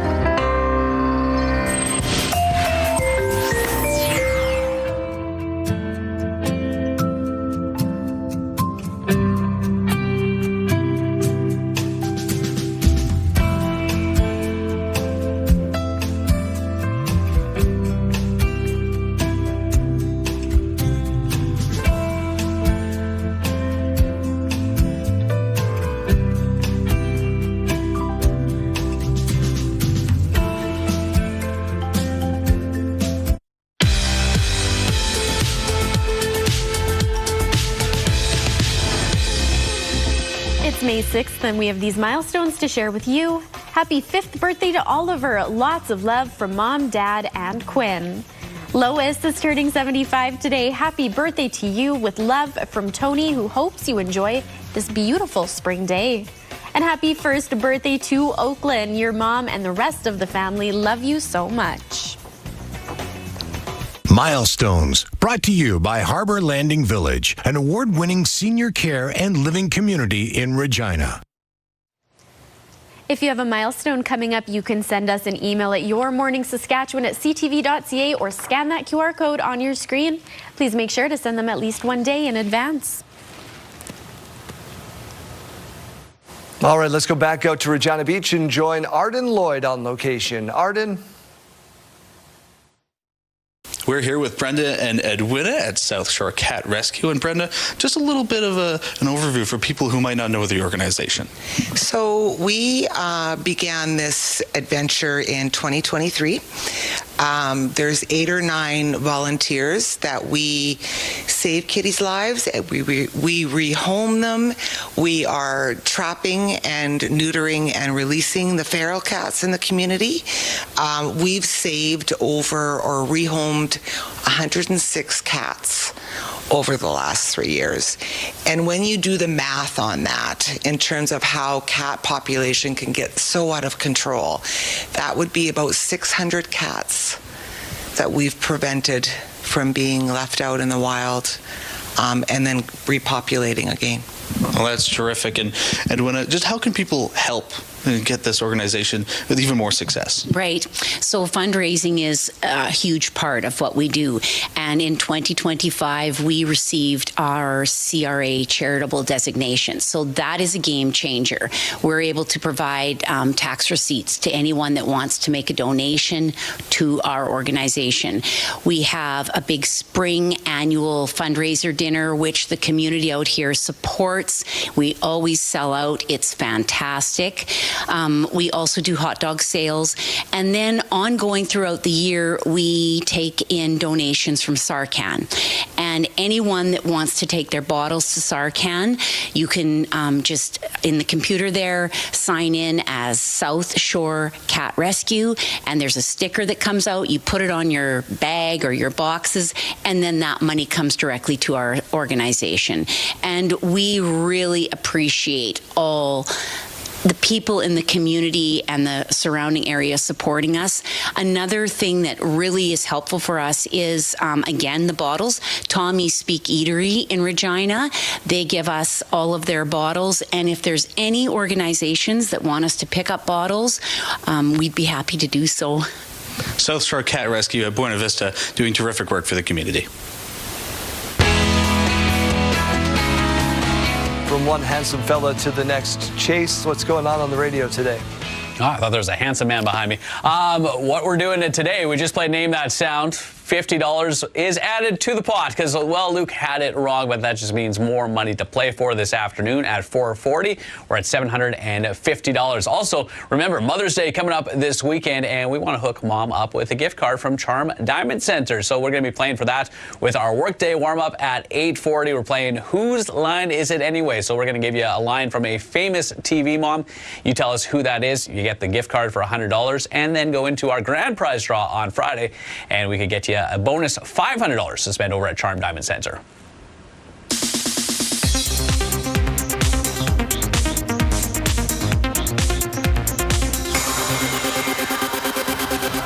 Nominations for the Tony Awards were announced on Tuesday. New musicals The Lost Boys and Schmigadoon led with 12 nominations each, followed closely by Lincoln Center's revival of Ragtime, which received 11 nominations. Daniel Radcliffe, Rose Byrne, Stephanie Hsu, and Luke Evans are all among this year's nominees. The Tony Awards, hosted by Pink, will air on CBS and stream on Paramount Plus on June 7th. Tell me what you remember. We have a new trailer for The Odyssey. The film was adapted by Christopher Nolan from the Greek epic of the same name. The film is set to star Matt Damon, Anne Hathaway, Tom Holland, and Lupita Nyong'o. The Odyssey arrives in theaters on July 17th. All right, let's get to work, yeah? The Boys are coming to the big screen. The series finale of the hit Amazon Prime Video series will premiere in theaters in 4DX on May 19th. Tickets are available now through Regal Cinemas. And happy birthday to George Clooney, who is 65 today. That's what's happening in Hollywood. Melissa Adon, ABC News, Los Angeles.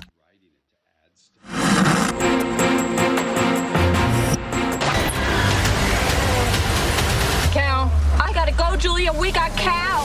30 years ago this week, Twister blew us all away. It's headed right for us! On the surface, it was a disaster movie about tornadoes in the U.S. Midwest, but it had a huge cultural impact. It ushered in a wave of late 90s disaster blockbusters and turned storm chasing into a tourism draw. So let's go! All right, we're moving! It also spiked enrollment in meteorology programs around the world and is credited with inspiring a generation of women to choose careers in science. Wonder of nature, baby! These sensors take scientific measurements. You gotta get in front of the tornado and put it in the damage path. You gotta get further ahead of it. I know what I'm doing. Have you lost your nerve? Tighten your seatbelt.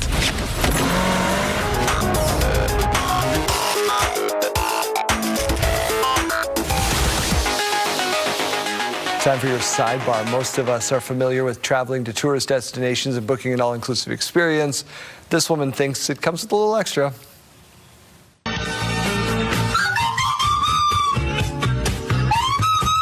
Thought it came with a drone photo shoot. It did not. So she told this guide, hey, can you help me out?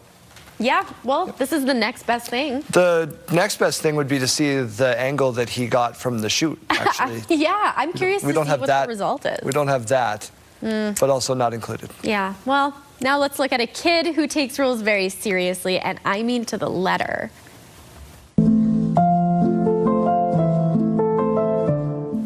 Mom Mom says no shoes in the house, and the 3-year-old follows that rule, leaving her doll's pink shoes right next to all the other outdoor shoes.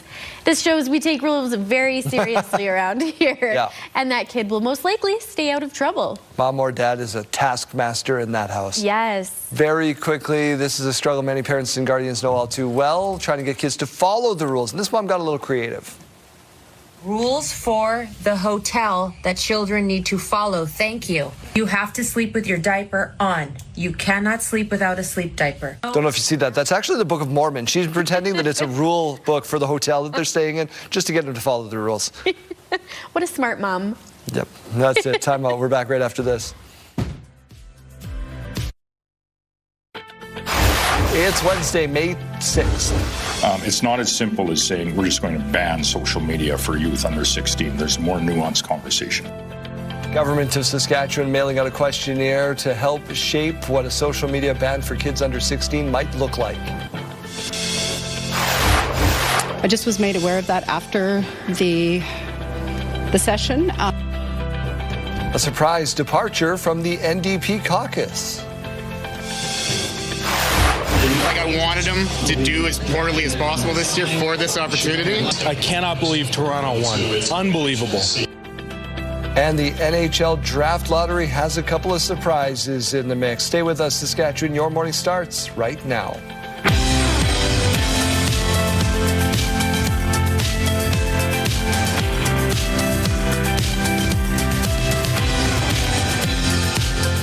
Welcome to Your Morning Saskatchewan. I'm Daryl. And I'm Janelle. Thanks for being back with us. May 6th, they don't need the advertising. It is McHappy Day. That's right. And I'm actually thankful we didn't get the invite this year to go and fill. Sometimes they get us to come in and fill the bags and stuff for the drive-thru orders. And that's a hard job. Like if you're kind to drive-thru workers today. It's stressful, yeah. Everybody be kind. Love one another. Tim Hortons lets me run the headset. Yes. They say they get the most donations and the most complaints simultaneously.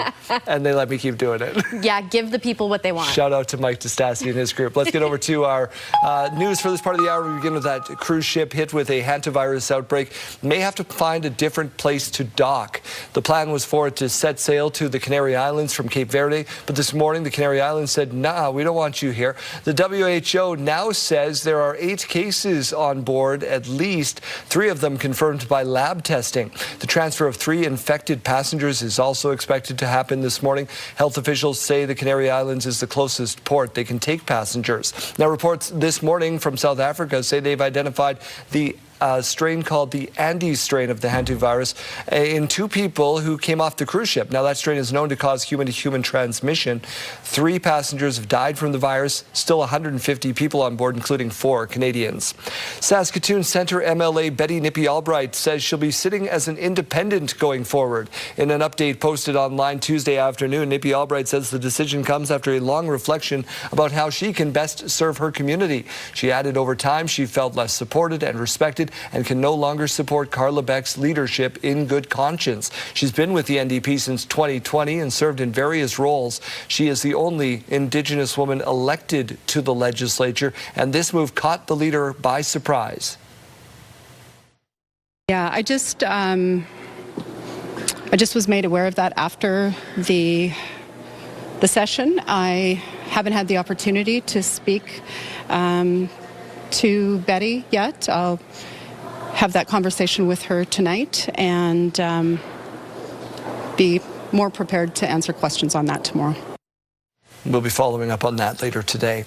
Government of Saskatchewan mailing out a questionnaire to every household in the province to see what you think about banning social media for kids under 16. Premier Scott Moe says the province's opinion on the topic would be shaped by the results of that survey. The mail questionnaire asks residents if they would support social media limits for children and at what age, along with what social media platforms might be exempt. And I think at this point, what we're really asking for is for families and parents to return the survey so that we can compile that data and properly represent them. Because there are, it's not as simple as saying we're just going to ban social media for youth under 16. There's a more nuanced conversation. We had Minister Lori Carr on the show this morning at 6:40. That interview is available widely on our websites. Police were at the scene of a collision, a serious one in Idlewild Drive in Saskatoon Tuesday. Corman Park police say they were responding to a driving complaint on southbound Highway 11 and the suspect vehicle fled police. Suspect vehicle crossed the median into northbound oncoming traffic. That's when it hit a vehicle coming the other direction. The driver of the northbound vehicle was a van. The person was taken to hospital in serious condition. A Corman Park police officer also taken to hospital. Saskatchewan Serious Incident Response Team has taken over the investigation. A number of comments have appeared on social media from people who watched it. I saw smoke on the road on the way and obviously started looking. I hope everyone's okay. Like, it looked... I didn't think anyone would be walking away from that kind of crash. In an update Tuesday afternoon, police from Saskatoon say the vehicle, a Dodge Durango, had been reported stolen out of Prince Albert. The driver of the van is an 82-year-old man. Police say 3 people are now in custody and charges are pending. The Saskatchewan Roughriders are preparing for the CFL season, trying to repeat as Grey Cup champions for the first time ever, with rookie camp happening starting today in Saskatoon and main camp starting on the weekend. We are giving you a look at the battles for each position, starting with the quarterbacks and the running backs. Harris, end zone! Touchdown! Back for a 4th season with the Riders, 14th in the CFL, is quarterback Trevor Harris. The 39-year-old is coming off one of his best seasons, throwing for more than 4,500 yards for just the 3rd time in his career, and winning a Grey Cup as a starter for the first time ever. He is, of course, the clear number 1. Tommy Stevens is back as the short yardage pivot. He was clutch last season, running for 193 yards and 7 touchdowns, 2 of those in the Grey Cup game. With Jake Mayer gone, the battle will be at backup. Jack Cohn is entering his 3rd year with the Riders. In his limited playing time, Cohn was 12 for 29 for 138 yards and a touchdown. Challenging him will be Braden Shager and Jordan McLeod. Shager was on the practice roster at the end of last year, playing his college ball at the University of Hawaii, throwing for more than 9,000 yards in 4 seasons. McLeod signed in January after attending Tampa Bay Buccaneers rookie minicamp last year. He played his college ball at Texas State, James Madison, Arizona, and South Florida, known for his ability to run with the ball as well.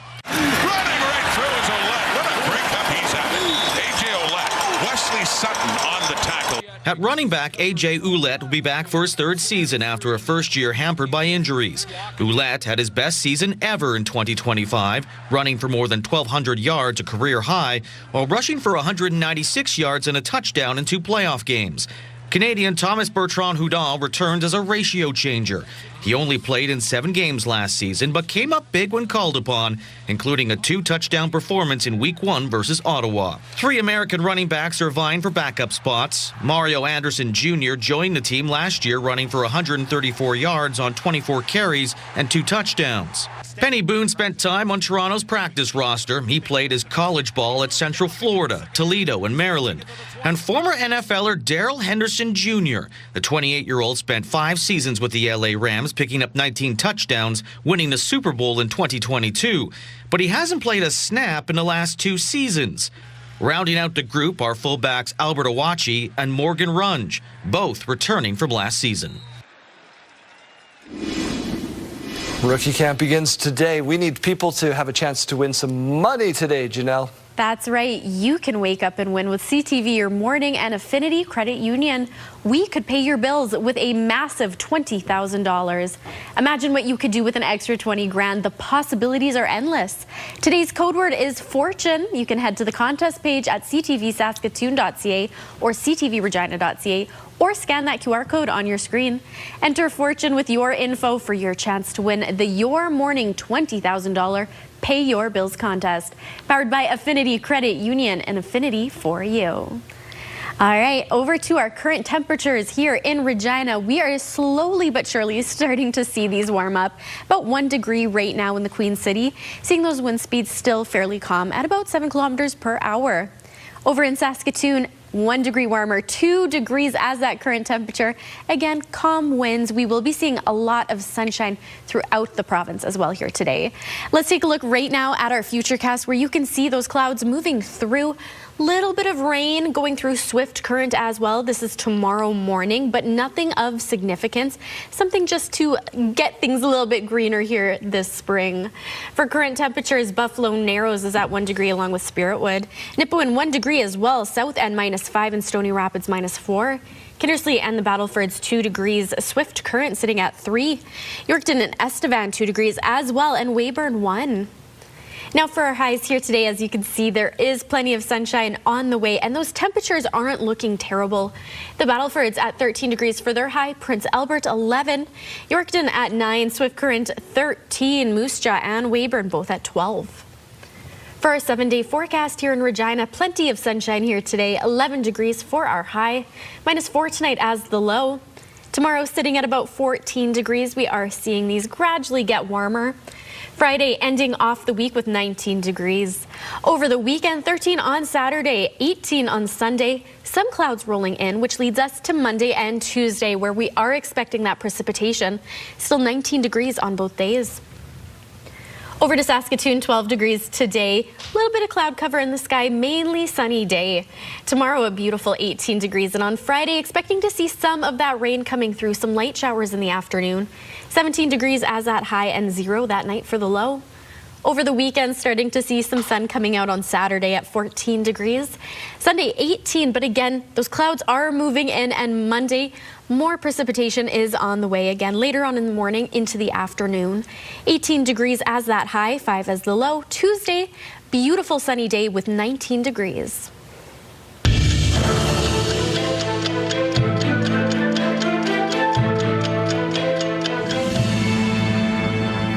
May 6, 1960, Princess Margaret married Anthony Armstrong Jones at Westminster Abbey.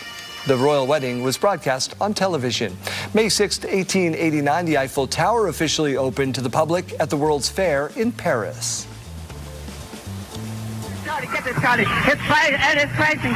It's flashing terrible. Oh, my. Get out of the way, please. It's bursting into flames, and it's falling on the morning fast, and all the folks between it. This is terrible. This is one of the worst catastrophes in the world. Oh, May 6, 1937, the German airship Hindenburg exploded in flames on landing in New Jersey, killing 36 people.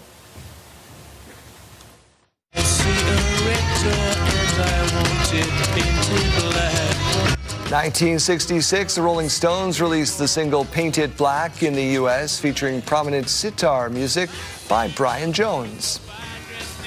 Je m'appelle. Pelle. Great. Okay, faster. Je m'appelle. Pelle. Je m'appelle. Me poupou. It's too hard. I can't teach you. What are you doing? So many classic episodes, but 2004, this day, CTV's sitcom Friends aired its series finale after 10 seasons, attracting 52.5 million viewers in the U.S. alone.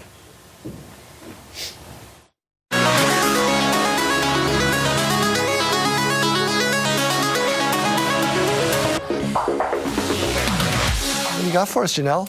Okay, well, Yorkton-based TikToker Grandma Sherry is debuting her own show on APTN. Oh, good for her. Yeah, Grandma Sherry found success on TikTok with videos teaching her audience about cooking bannock and other traditional Indigenous foods with millions of views.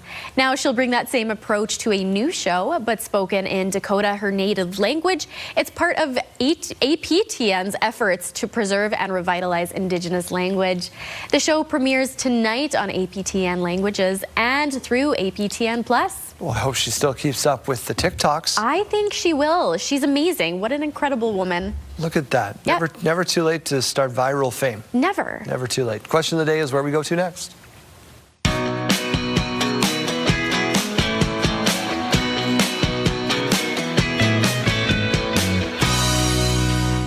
Dakota is one of those languages that you'd always wanted to learn. Yeah. Our question today is, which language have you always wanted to learn? And we did get some more great answers coming in. Very inspiring too. Italian, says David. Sheldon wants to learn Ukrainian. That's a common one too. We've seen quite a bit of that. Kathy says Cree. And Debbie, I'd love to learn Spanish. Our own Jeremy Dodge is emceeing an event today. Yes. That's where he is this morning. Yeah. He says he'd like to have a working knowledge of Japanese, Spanish, and Tagalog, but he'd also like to learn Wookiee. Great. Which is just a series of screeches, isn't Yeah. it? Brr. Yeah. That's a horrible. That's like a goat. It's like a bad goat with a cold. Well, Lori isn't looking to learn Wookiee, but she does want to learn French. Donna says Spanish. Italian and Irish Gaelic, says Linda. Spanish again. Rob, Spanish is a really, really common one here. Cree, because it's one of the original Sask languages. And of course, Jeremy Dodge's answer. There he is. Yeah. He'd like to learn how to say Wookiee. Maybe if I spoke Wookiee loud enough, the people on the roof would stop banging on our ceiling here in our studio. I hope you don't hear that at home. Thank you for participating in our question of the day. Health News is after this.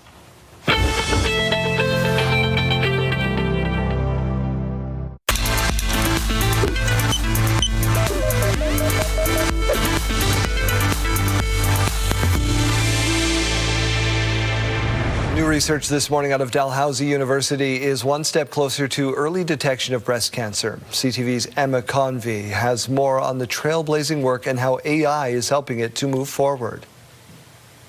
Dr. Paola Marignani has dedicated her research to a specific form of breast cancer. Years ago, we discovered that in one of the more aggressive forms of breast cancer, HER2-positive breast cancer, that there was a specific type of protein that was not doing its job.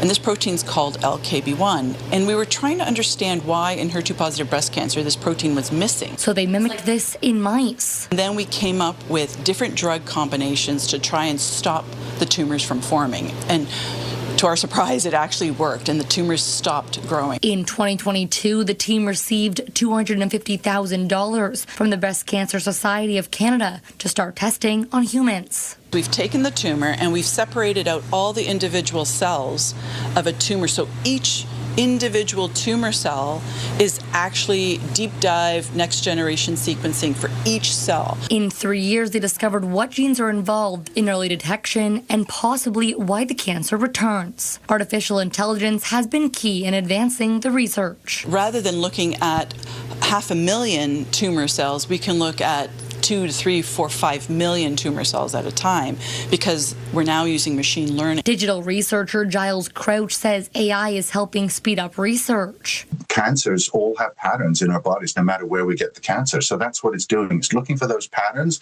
and looking for the anomalies because we've got lots of scans of healthy bodies and then we've got unhealthy bodies. And that's what it's doing. It's comparing. Back at the lab, this team needs more funding and time to further their work. The next stage would be to create these new animal models based on the one we've already done and test new compounds, small molecules. While AI has helped to move them forward and their findings are promising, they're still years away from their end goal. Emma Convey, CTV News, Halifax. Health Report, brought to you in part by SEIU West, Saskatchewan's first healthcare union. Let's fire back out to Mike Siona, who's on site with BASF Agricultural Solutions this morning, talking about a multi-million-dollar investment. Exciting morning, Mike. Well, joined now by Jeff Mansier, who has kindly let us into the glass house here, the existing one at the Canola Breeding Center of Innovation just outside of Saskatoon. And to look at this new expansion, the $27 million expansion, we're kind of standing in the old version, the existing iteration of it. What kind of advances will the new facility bring? Yeah, so for sure, the $27 million really is going to be focused in three main areas. So there's controlled environments, growing region or growing chambers that will actually allow us to high throughput, so increase our cycle time. There's certainly going to be, of course, automation. That's going to be a major part, so taking the newest technologies to help automate the processes or the workflows within the program. And then, of course, thirdly is more research-grade glass houses, so we can increase the capacities within our program. Gotcha. And that's ultimately with newer technology, we'll see, and more space, we'll see, obviously, more innovation, you would assume. Talk to me about this room here. what's being done in the existing glass houses? Yeah, so like most breeding programs, we really focus on utilizing our newest approaches or breeding technologies. So genomic selection is a major part of it.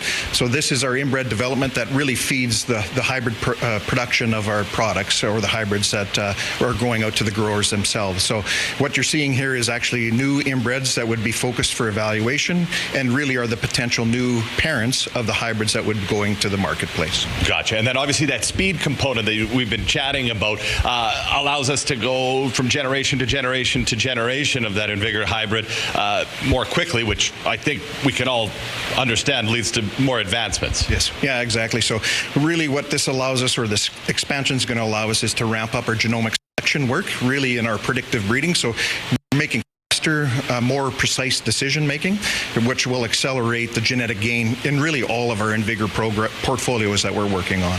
There you go. Well, no wonder that 3 out of 5 canola fields are growing InVigor hybrid canola out there. Really a great morning, and learned a lot.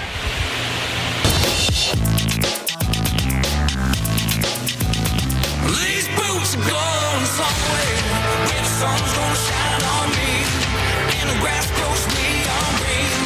Everybody's gonna know my name. These boots. You're listening to Going Somewhere, the latest top 10 single for Canadian country star Tim Hicks. He's back with new music, and he's bringing it all the way to Saskatchewan May 21st at Casino Regina Show Lounge. And the next day, the album Going Somewhere will be available to buy, stream, love, adore, all the things that you need to do. Tim Hicks with us through the power of the interwebs. Tim, thanks for doing this. Welcome virtually back to town. My pleasure. I can't wait to come back physically. This seems like a song that would be on every sports game and at every venue across North America. This is a real heater. Thank you. Yeah, it was. We needed a banger, man. And as soon as I heard that one, I was like, oh my God, I want to sing this song. This inadvertently tells my entire story. So, I was so pleased it did as well as it did at radio. And we're putting all our eggs in the Going Somewhere basket. We're calling the tour Going Somewhere. We're calling the record Going Somewhere. We're big fans of going some places. That should be the name of your greatest hits album when you're ready to release it. Just nothing but bangers. Tim, the tour is called Going Somewhere. You're coming to the Casino Regina Show Lounge. What do you love about these intimate settings? Is it intimate? I mean, I always feel like that crowd is as rowdy as they come when we come out to Regina. So I'm looking forward to it. I love that room. We played it a number of times over the year, and man, oh man, it's just it's going to be good to be back in town. I get a lot of heat from my Saskatchewan friends and fans, like why don't you come more often? And I have no answer, of course, because I have nothing to do with any of that. But we're looking forward to this show for sure. And you've got a new single that you're going to be putting out here in the next couple of days called The Pilot. Mm-hmm. Yeah, The Pilot. That comes out same day as the record. And we're going to be playing it on the tour. And what can I say about The Pilot? It's got a really great message. And that came through Derek Rattan, who produced a number of tracks on this record. And with Derek, it was so funny. I was set to go to Nashville on Sunday, on a off Sunday. And it was Friday afternoon, about 5 p.m. He texted me and said, you got to hear this song. And I'm the kind of guy that I get a little bit antsy if the plan changes, and I could tell he was sort of saying to me like, maybe we should consider cutting this. I was a little bit irritated, to say the least, but when I put the song on, I was like, oh man, how could we not cut this song? It was so good. And the main, the idea of it is let love be the pilot, and I just love that message. Isn't that how it always works, right? The magic is always that last track. It is. I don't know why that is the case, but it is often the case, in rock and roll and in music and country. It's those unlikely songs that show up at the last minute, or that you write, 5 minutes before you're going in the studio. It's just one of those things, and The Pilot was definitely one of those. What's your favorite song to cover? What might we hear on this tour that's not on your usual set list? Okay, well, I Won't Be Sorry is actually a David Lee Murphy song that we covered, and it's on the record, and we put it out as what we call a gap track. These are newfangled music business terms for songs that we release that we don't necessarily push to radio. We just put on the internet for our fans. And again, came through Rattan. Rattan was like, hey, we need a song like this. And then we looked at each other as like, Why don't we just cut this one then? I love David Lee. I've written with him a number of times. He's a riot to be around and to write with, and I was really pleased when he gave us permission to cut that one and put it out. I seem to remember you doing that with another track called Stronger Beer that did okay, but might need a lyric change. Might need a lyric change these days.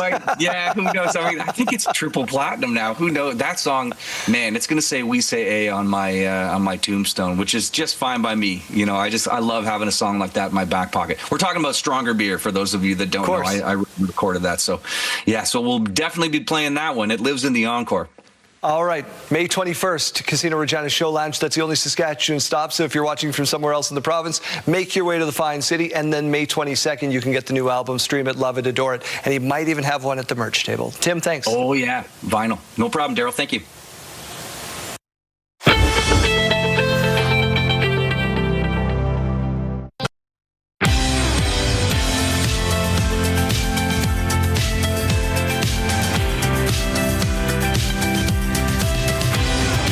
Good morning, it's 8:30. We begin with the flooding situation in the province. Floodwaters now forcing hundreds of people from their homes. Stacey Hine reports.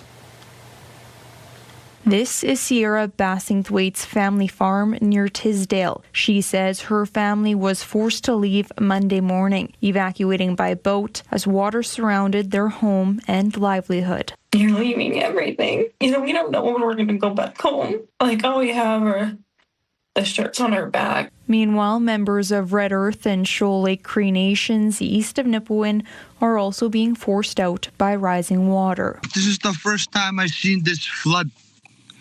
First time in my life that I've seen this area flood.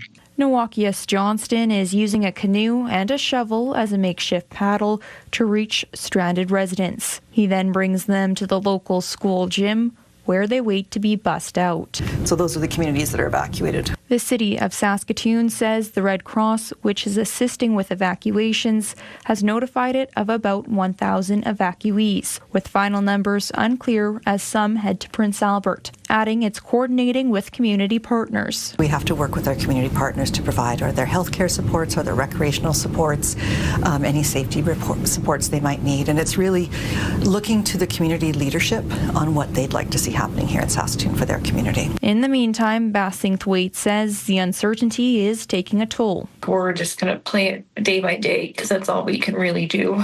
The Saskatchewan Public Safety Agency says as of late Monday afternoon, 26 communities have declared a local state of emergency. Stacey Hine, CTV News, Saskatoon. Flooding across the province is causing damage to many roads and highways. For one man and his passenger, it was a close call as the road they were traveling collapsed because of excess water. Hallie Mandrick has this story. This dramatic sight on Highway 335 is the result of flood damage experienced by Austin Martinyuk, who was driving home on the highway Saturday night when suddenly he hit a wave of water. He and a passenger in a vehicle that was trapped in a flooded and collapsed road as his car began filling up with water. And next thing you know, I feel a big smash because I went off into the ditch. And that's when I looked over at my buddy Rob, trying to make sure that he's okay, trying to figure out what happened. I open up my door and I just see nothing but like flood water going straight down. Driving behind Martinyuk, his colleague Claude Cousson saw the trouble up ahead. We're going and going and going. It's holy macro. Slammed the brakes because, and all of a sudden I saw Austin walking in the water and I looked my arm and said, that's Austin. Yeah, he's coming in like water's right to his knees. Martinyuk and his passenger were able to get out of the vehicle with minor injuries thanks to quick thinking. By the time I was getting my stuff out of the back seat, I noticed that the driver's side was starting to flood with water, and that's when I thought, this is too dangerous, can't get anything else, just get out of Dodge, Many highways across the province have been closed due to flooding damage. However, 335 was open at the time of the incident. It can be difficult to see a washed out road or highway in rural areas at night. According to the Ministry of Highways, it's all hands on deck to ensure drivers are safe. We do have barricades up, we have flagged persons out there, and we also have ministry employees that are out in the highways as well. Directing motorists, through the night hours. Some of them are working 24/7, trying to make sure all of our motorists are safe. Martinyuk says he's hopeful that sharing his experience will encourage others to drive with extra caution during this time of year. I had my high beams on, but even then, like the dark country roads, even with the high beams on, you can't tell what's water and what's solid until it's too late. Adding advice to always check the highway hotline before hitting the road. My dad always says, chance favors the prepared mind. So always take the extra couple seconds just to check. Hallie Mandrick, CTV News, Saskatoon. We are hearing from Saskatoon business owners this morning following a decision by council last week to give downtown transit another look. Keenan Sorakhan on their concerns. Nearly a week after City Council voted to pause plans for downtown bus lanes, Anthony Graham Cutts is hoping this gives the city time to give it a more detailed look. I think the concept's great, but the implementation is sorely lacking, and the amount of space that they've decided that they need to take up for it is way more than it needs to be. Last week, City Council voted against dedicated bus lanes, reducing traffic to one lane in each direction from 20th Street to 25th Street along First Avenue. The concept plan looked at eliminating 61 parking stalls, and Graham Cutts is concerned police who are frequently in the area responding to emergencies will park on the curb and help the area become a bus mall of jaywalkers and loiterers, further stagnating any traffic. Which is supposed to be the flagship shopping center in Saskatoon. It's not the best image right out front if we get that ripple effect that we did from the 23rd Street bus mall. Ready Properties, which owns 11 downtown properties, worries the plan that was presented will further deter people from coming downtown rather than create a celebration it should be receiving. Surely everyone can see if a project of this magnitude is receiving this much negative feedback, then is it really a good idea? Now downtown businesses await answers to questions like where will police cars stop when responding to emergencies outside the mall? What are snow removal plans if there's nowhere to pile snow, and where will delivery trucks go? Some of the information that we want are pretty important when it comes to safety and snow removal when we're talking about a main corridor coming through your downtown. Administration didn't say how long it will take to bring back answers, but the route along First Avenue won't be considered again until their report is ready. Keenan Sorakhan, CTV News, Saskatoon. Well, on this National Nurses Day, we are tipping our hats to all nurses across the country. Danny New spoke to 3 nurses in New York City about their path to this sometimes difficult but very rewarding job and why they chose it. You want me to open up? I think I can handle it. Fine.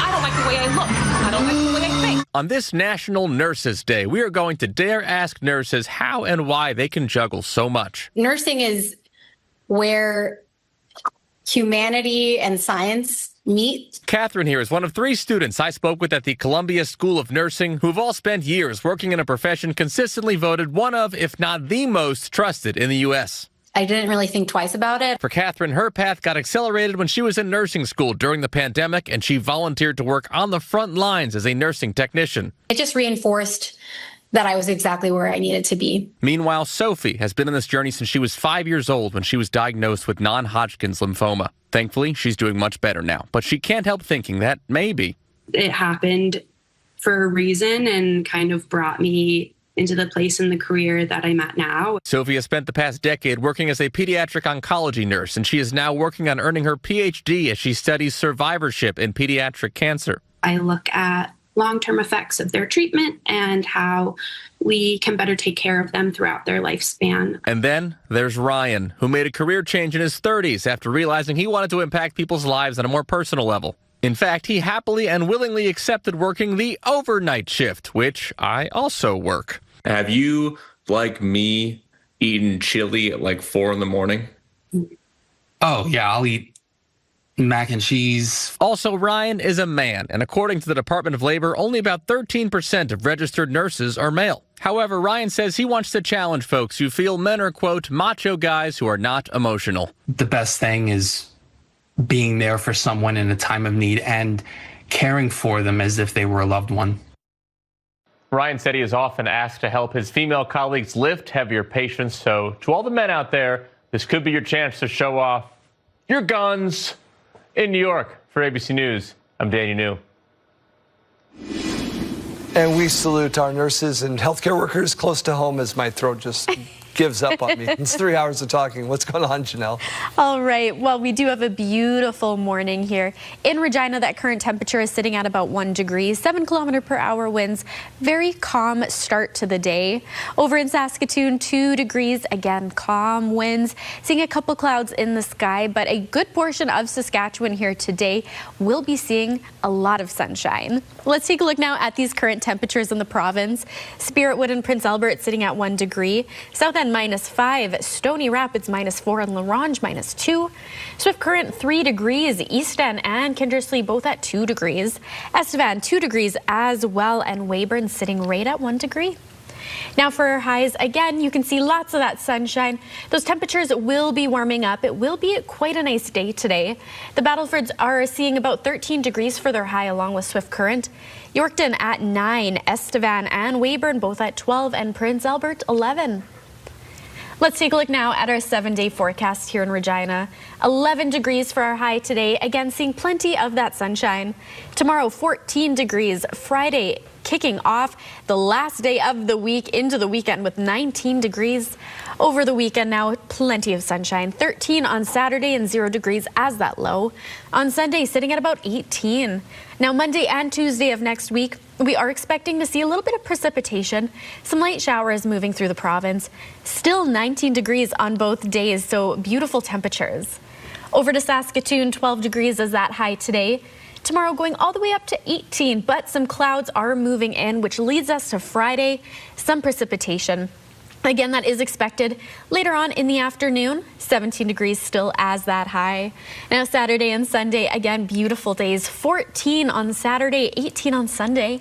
Monday, seeing that rain once again, 18 degrees. And on Tuesday, that sun is coming back out. 19 degrees as the high and 5 as the low.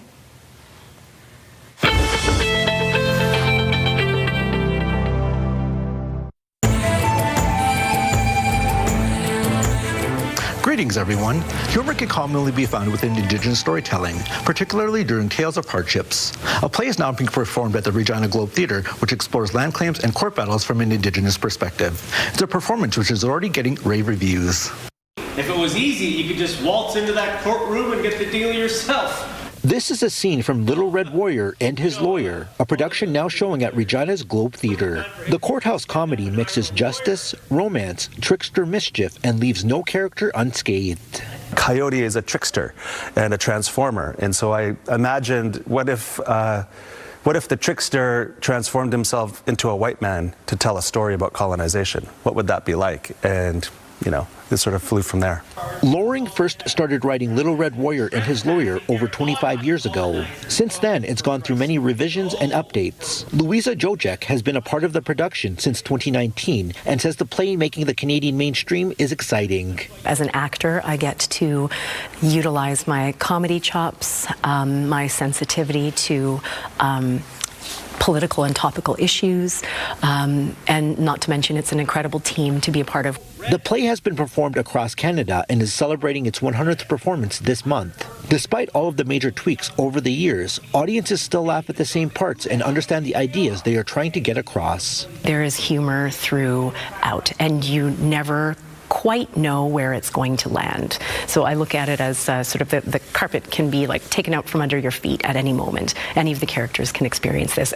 Loring is an Indigenous playwright originally from British Columbia. He says it's a special moment to bring the play to the Globe Theatre and share Indigenous stories to a wider audience. It's also critical for Indigenous people to see their stories reflected in these venues and shared within the community that they live in. And I think that it's a vital role of institutions like the Globe and theaters across the country to share these Indigenous works. Little Red Warrior and His Lawyer is being performed at the Globe Theatre until May 17th. Yes, it is! If you have a story you would like to see in this segment, here's how to reach us. You can contact me by email, and you can also watch past episodes and segments of Indigenous Circle on our CTV Regina and CTV Saskatoon websites. Indigenous Circle is brought to you in part by Saskatchewan Indigenous Enterprise Foundation, growing the First Nation entrepreneurial spirit. Yesterday was Red Dress Day, a day to remember and honor missing and murdered Indigenous women and girls. Virginia DeClute has more from an event in Yorkton. Through cold winds and sputtering snow, people dressed in red took to the streets of Yorkton to raise awareness for missing and murdered Indigenous women and girls.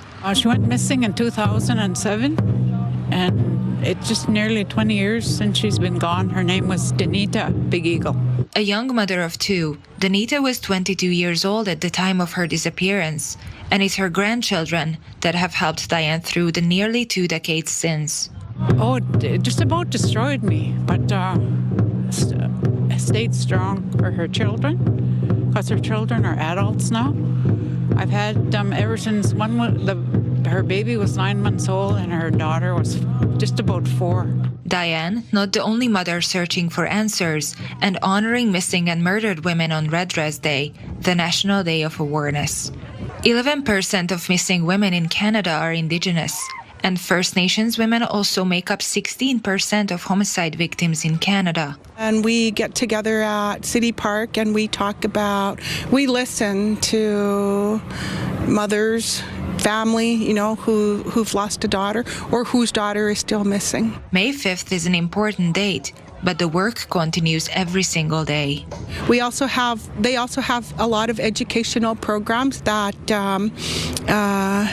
teaching younger girls, the younger generation, the younger men and women about good choices, safe choices, being safe. So it's an everyday thing. The tribal chief said there are resources and helplines available for any woman who feels unsafe or is at risk of harm.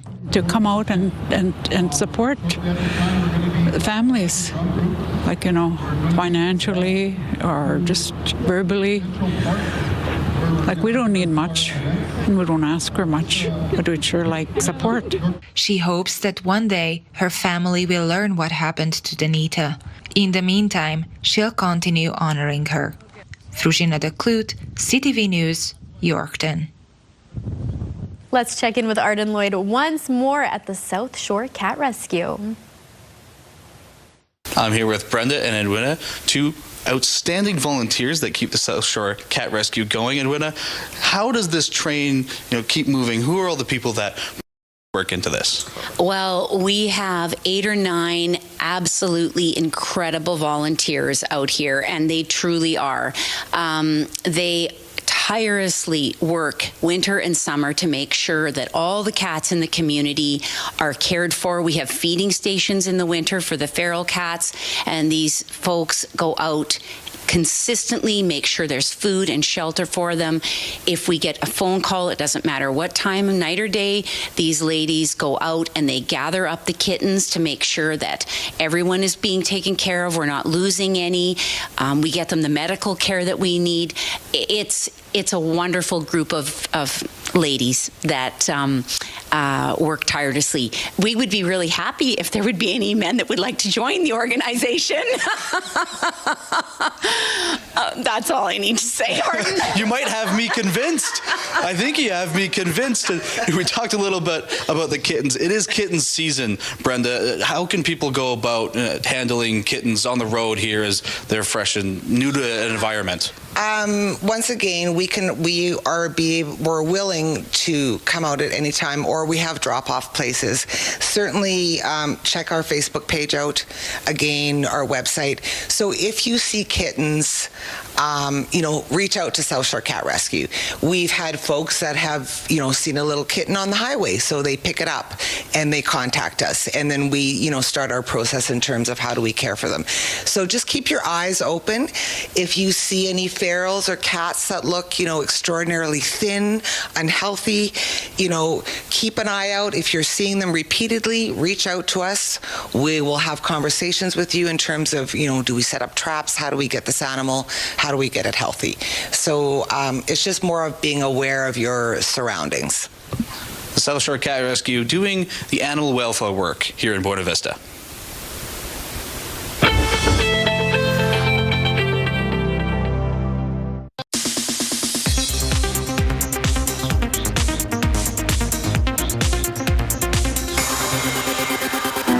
Let me teach you this. This is how you open an tasted them. I ate these in France when I was a kid. I said they taste like the future. Dominic Sessa plays a 19-year-old Anthony Bourdain, making his way through the unexpected summer that would change his life in Tony. Emilia Jones and Antonio Banderas also star. This is the first trailer for the drama, which is due in theaters this August. Tell me, what's a self-respecting girl to do? Shopping for more Casey Musgraves music? Fans who purchase the digital version of her new album Middle of Nowhere on her official website or iTunes will get 2 bonus songs, All My Exes, Casey's version, and Caballero. Musgraves' tour in support of the album launches August 21st. This is our last chance. The only thing we have left is hope. The series finale of The Boys is headed to theaters. Fans can reserve seats for the May 19th screenings by buying concession vouchers good that day. It'll screen in 4DX theaters, which use motion-enabled chairs and environmental effects. Amazon says fans will feel every deafening blast and shocking twist. Racing for Impact in Hollywood, I'm David Daniel.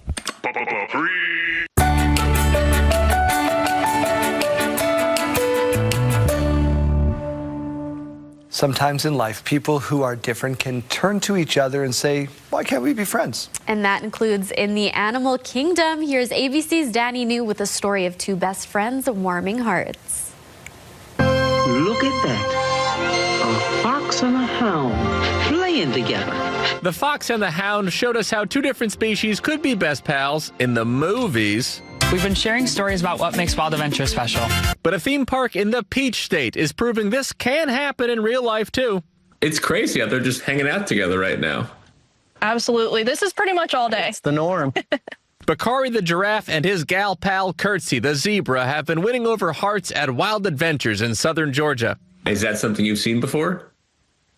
We have not seen this before. This has been very unique for us. Animal care specialist Sarah Plain says this first started about a year ago when then 2-year-old Curtsy started hanging out with then 6-year-old Bakari. Before long, she says they were snacking together, grooming each other, and... We will sometimes, especially on a nice sunny day, see him laying down in the yard, and she'll usually curl up next to him.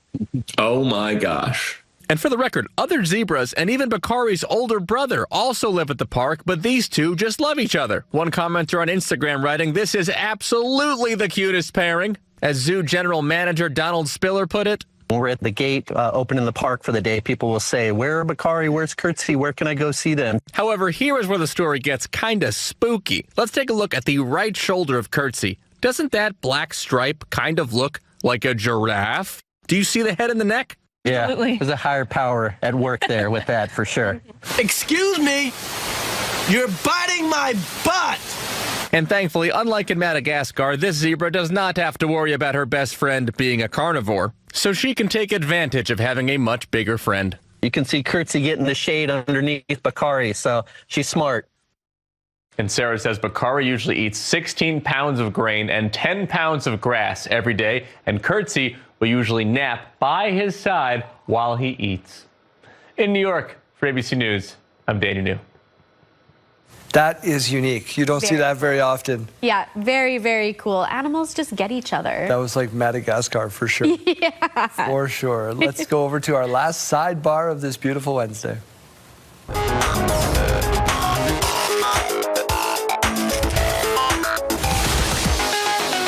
I had to check my phone to make sure it was Wednesday. Yeah. When I used to do the show with Britt Dort way back in the day, she'd write the date to the prompter because I would always screw it up. I'd be like, it's Tuesday. Yeah.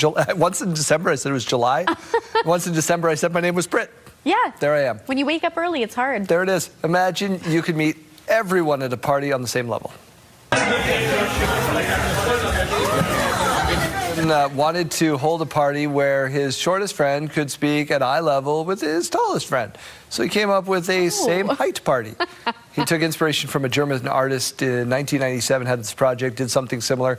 Everyone in attendance wore their different platforms, right? You got boxes at different levels. Yeah, yeah. Walk around and be at different heights, which is wow. Very unique. Very unique. An original experience. Nobody's talking down to each other. No, they're talking eye level. Nobody looks up to one another either. No. Look at how excited she is to reach the top cabinet. Looks like fun, though. I guess. Yeah. To each their own. Yep.